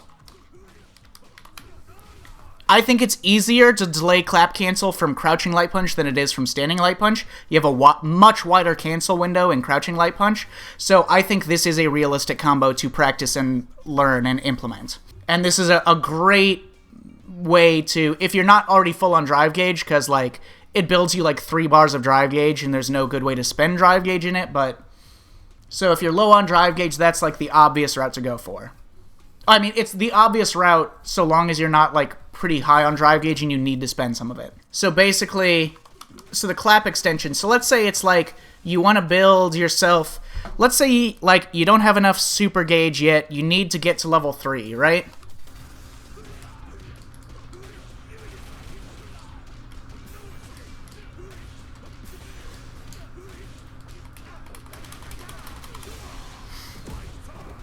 There you go. So you can do one combo that builds you a full bar of super, and you can go from empty level 2 to level 3. So the way these clap routes work is, there's usually, the easiest way to go into them is with Sumo Spirit. So any basic just clap, medium Sumo Spirit, and then you can do, and the clap forces them to stand so it'll be consistent. Crouch Jab, Link Crouch Jab. You don't do Crouch Jab, you do Crouch Jab, wait, Link Crouch Jab. And then you do Drive Rush Crouch Jab, Drive Rush Crouch Medium Punch, that's all autopilot. Crouch Jab, Link Crouch Jab like this, then you delay cancel into the clap. The easiest way to control your spacing, by far and away the easiest way to control your spacing, if you're a little bit too close or a little bit too far, in these meaty clap loops that Honda can do, is by delay canceling either Crouch Jab or usually Crouch Medium Punch into clap. So if you cancel them sooner, you're closer. If you delay cancel into clap later, you get a little bit more pushback.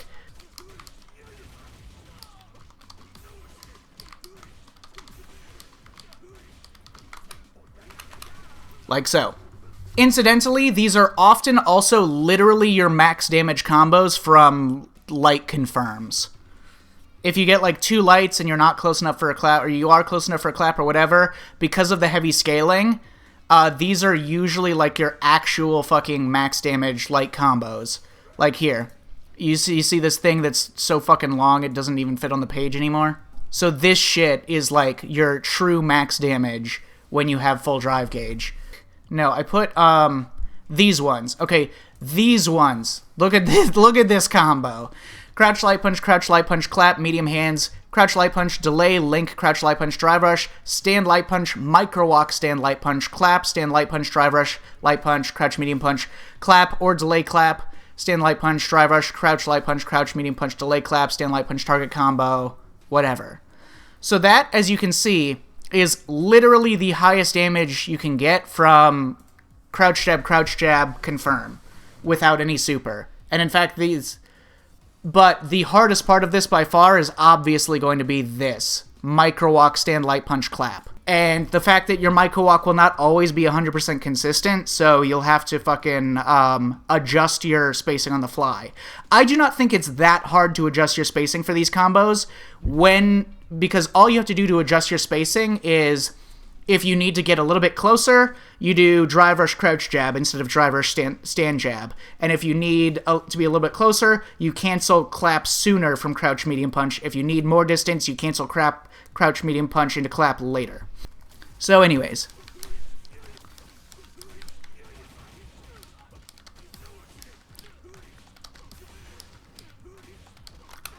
As you can see, I don't think they're that hard. I don't think... Once you get used to the delay cancel for the crouch medium punch, I think they're actually pretty easy.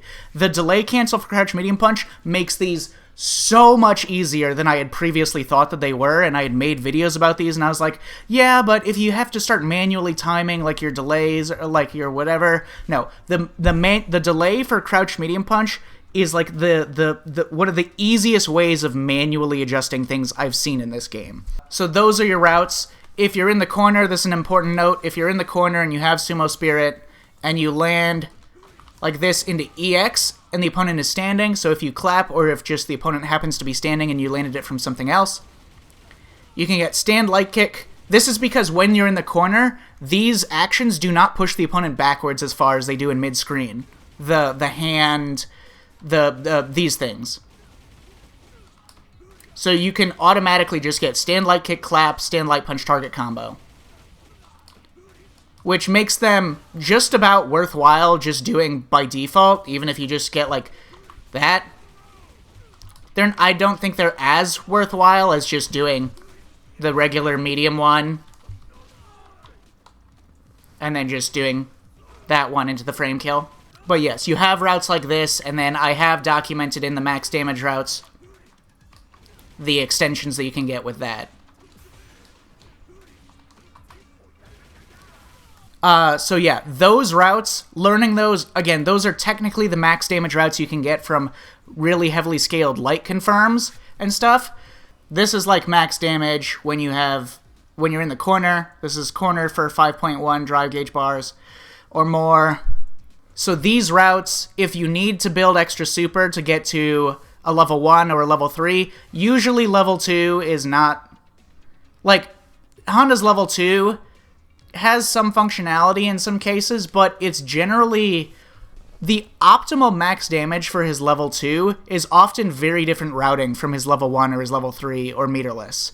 So, like, lots of these cases. So it's like, stand medium punch, stand light punch target combo, etc. But then the level 2 one requires a totally different starter. It requires stand medium punch, crouch light punch, drive rush cancel in this circumstance, or whatever, to be truly optimal.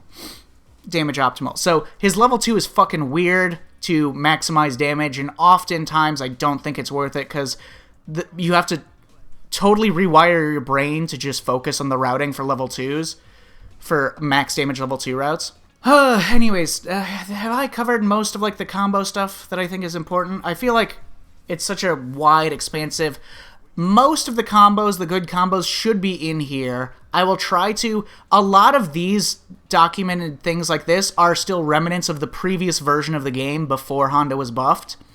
And before this, like, heavy punch into the launcher was possible. So I will do my best to clean up this document to remove all the shit and color code all of the good combos in the way that they're supposed to be color coded before I upload this version of it into the Google Drive, so that it will make sense and you can access this if you're confused about anything in particular. Oh wait, there's one other thing that I should talk about probably, and that is Splash, Oki, Drive Rush, Meaty, whatever.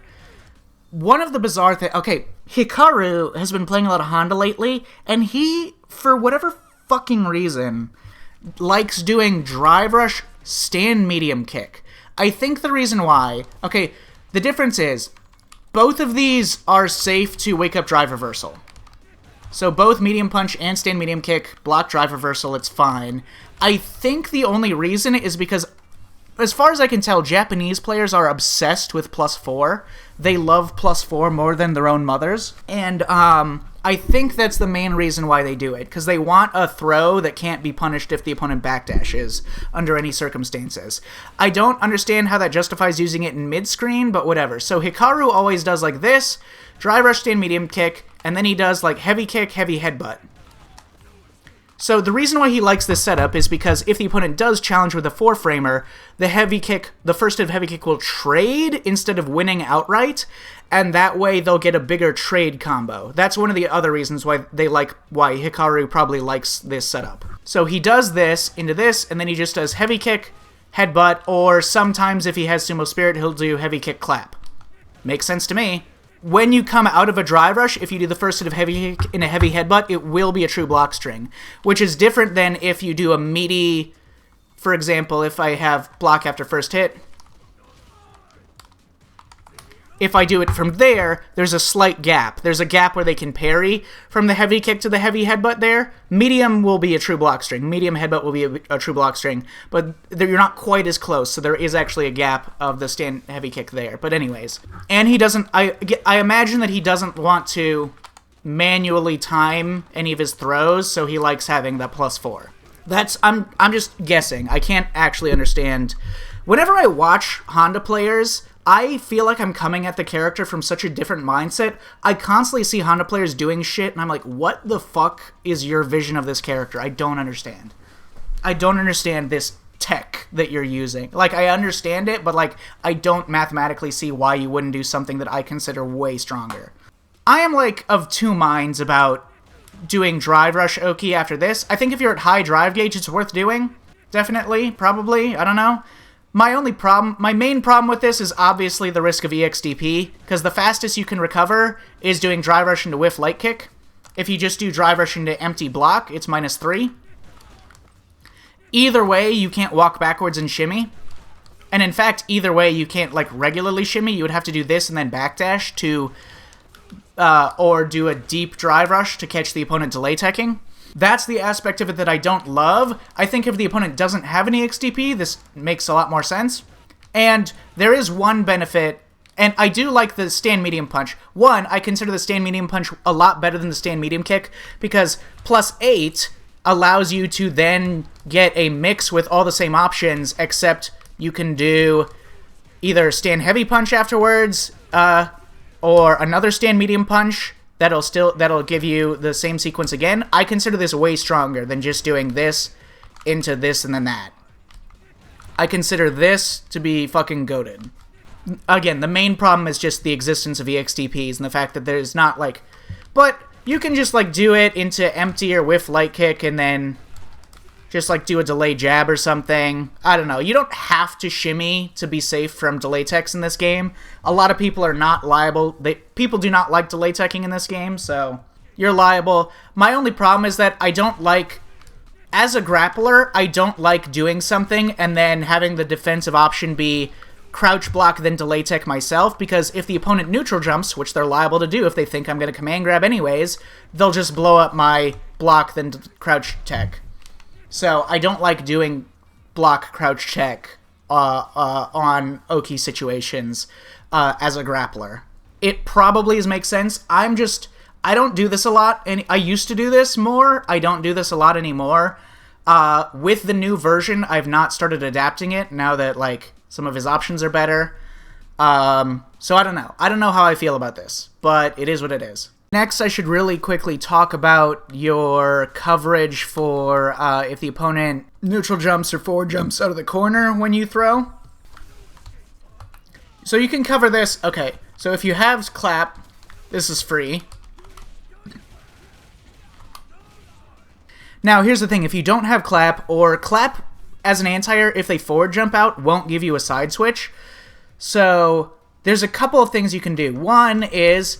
If they forward jump out of the corner, okay, so let's say, okay, they vertical jump, here's the thing. You can try to do stand heavy kick, it will lose. If they come down with the jump button, which they're probably going to do, heavy kick will lose.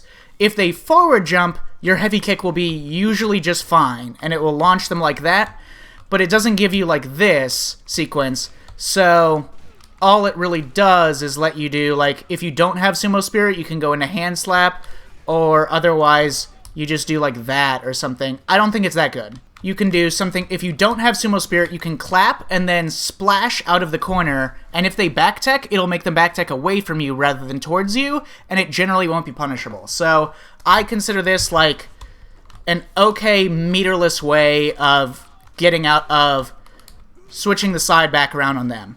If you have a lot of drive gauge and they jump out of the corner, I think the best option is heavy kick, driver, sweep, splash. That is excellent. That is fantastic. But again, you have to be wary because if you react with heavy kick and they neutral jump, you will lose. You will just get beaten by their jump button.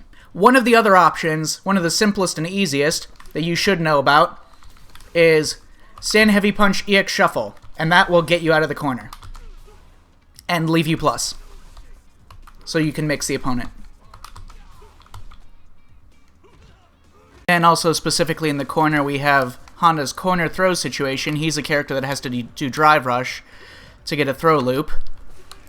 And frankly, it's not good. It's not a good throw loop in any sense of the word. Here's the problem with it is Honda's forward throw is like what, plus 17? So the problem with this is that let's say I'm playing a Ken or whatever, and then Honda's the opponent. He's throw looping me in the corner. Okay, let's say he does like two things. Let's say forward throw, walk forward, stand medium punch, or bait, or meaty drive rush, or drive rush, stand medium punch, etc. So if we have all those things running, it is very easy to just react to the green, and there's no way for him to block in time. So it's very easy to just pump a DP, and then just let it loose, and then just wait if he doesn't do anything. So those situations, that's a similar situation. Cammy's in the same boat, but Cammy doesn't need to drive rush to get a throw loop, so you rarely see Cammy do drive rush except in mid-screen, at which point, like, some characters, like Cammy and Honda and whatever, characters that can get meaties that can be oppressive off of their forward throws in mid-screen, but if you don't back tech, if you stay close to them and then pump an EXDP, there's like almost no way for them to bait it out. Now, Honda can technically do raw drive rush into raw DI if he really wanted to hard bait you. I don't do this against my peers. I usually, most of the time, I'm not playing ranked, I'm playing people that I know, and they all know this matchup because they play me a lot. So they all know about this, and I basically can't get away with this ever against them. So I do not, that's why I am biased of the opinion here, but I do not believe in this because it is kind of fake. So, but instead, I believe in a handful of other things that you can do. I think Sumo Spirit is invaluable in this situation because you can get a walk-up stand medium punch into clap, and that is, I was talking about, that's the furthest thing that you can get on block, that's safe on block, and you can confirm on hit. So if you walk forwards and get a meaty stand medium punch, I'm fucking it up. There you go. So if there's 1 frame, 2 frame, or 3 frame, at which point it would trade as a gap, you'll be perfectly fine and the clap will reach. So you just hold forwards, there's a 3 frame window for you to time it correctly, and you get that clap, and if you have Sumo Spirit, then you can easily do that meaty, and you're safe to DI because you can cancel it into hands or whatever, and you're safe to other actions. I don't know if you're safe to DI. No, I didn't think so. Okay. Okay, but the likelihood that people hard call out button into special cancels in this game is pretty uncommon. Like, everyone knows that you can technically do that, but nobody ever does it, really. So that's technically a risk of it. Other things you could do is you could just do meaty stand medium punch or crouch fierce and look to single hit confirm that if you have Sumo Spirit. And if you don't have Sumo Spirit, you can either commit to doing like button into drive rush, which I think is kind of mediocre. You can walk forwards and do, if you walk forwards enough, you can do stand jab target combo, like there, but you probably have to walk forwards to the point that you would trade with other things. You kind of have to practice this scenario a lot. I generally don't apply that much pressure after my throws, even in this situation. So I have not practiced this a lot, but yeah. So that's another thing that you could do that's like not safe, because technically that target combo is also punishable.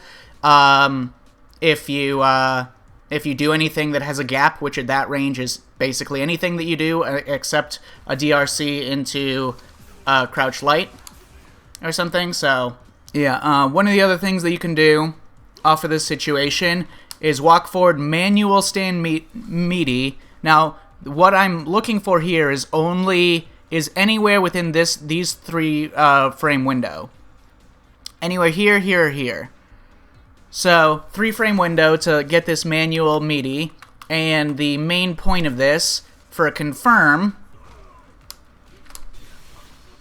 7 frame link into level 1. And then you get your conversion, you get your confirmable meaty, that you don't have to commit to spending a resource until you get the hit confirm, and you can get that. And it's kind of weird and awkward that he doesn't have anything better than that, but he does have that, and that's better than what he would get otherwise, without committing to a drive rush cancel, or doing a raw drive rush that, if the opponent knows what they're doing, can just blow up. If they're not if they understand the matchup in any capacity, you can just pump an EXDP there and then just blow that up on reaction. Another thing that I find important with Honda is sometimes you just have to surprise the opponent with a meaty headbutt. Sometimes, especially in places where you almost always take Sumo Spirit or do some other action like a drive rush. So for instance, off of forward throw or back throw, a lot of the times I expect them to back tech. Especially if they're not super familiar with the matchup, I expect them to back tech. So yeah, I'm often going to be doing that. Anyways, the point is, I'm usually going to be doing that. Maybe I'll do some drive rush stuff, etc. But then sometimes I just do like forward throw or back throw or whatever, and then I just headbutt, and they never see it coming. It's a nice thing to throw out sometimes. Just do a headbutt in places where you usually don't actually engage after particular knockdowns or engage in a way that's very telegraphed, like a long-range drive rush. Just throw out the headbutt. They're not looking for it in those places. Alright, so let's talk about his burnout pressure then. I hope I haven't forgotten anything. I kind of just I spent so long making the document and recording everything that I didn't really think that much about scripting what I would talk about here. But anyways, let's talk about burnout pressure. So the thing about this is you can kind of go nuts with things like headbutt. Once you're in, headbutt will be +1 on block, but it won't really get you in on the opponent. If you do splash, splash will be +5. Now, if you're close enough, that means that you can do crouch strong. Sometimes you won't be close enough. So if you're like there, you can do crouch strong, and then you can come in with this cancel into that, and then that will be + on block. In throw range, that'll get you in. The danger of doing too much, like, say, crouch strong into this, is that is a point where after they block the crouch strong, if they're familiar with Honda's burnout pressure, they can pump level 1 and then react to it with that. They can pump a super. But if let's say they don't have any way to defend themselves, Honda has a pseudo-infinite block string, which is, you can start with anything. You can start at any part of it. But let's say medium punch, crouch medium punch, sumo walk.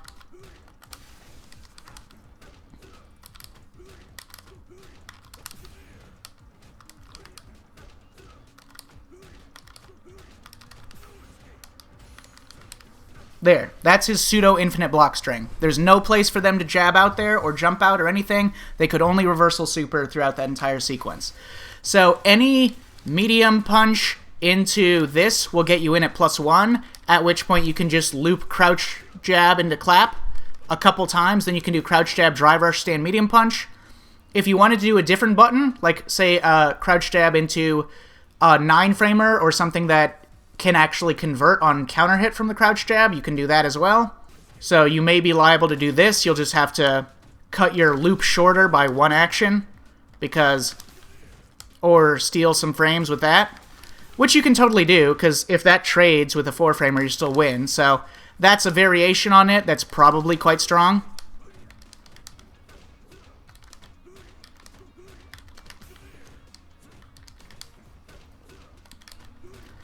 And at any point when you're close to the opponent, you can just throw them or usually command grab them if they're respecting it. So, yeah, infinite block string, very, very powerful. And I think that about covers it. I think the rest, again, I'll try to clean up the document, remove some of the shit that doesn't need to be there. And yeah, just have it be as is. Make sure to color code it and leave some notes so that it's pretty self-explanatory what things are used for and how to do them. But I think that's a lot of my shit. I think that's pretty good to go. Yeah, I guess. I don't know. Hope you had fun. See ya.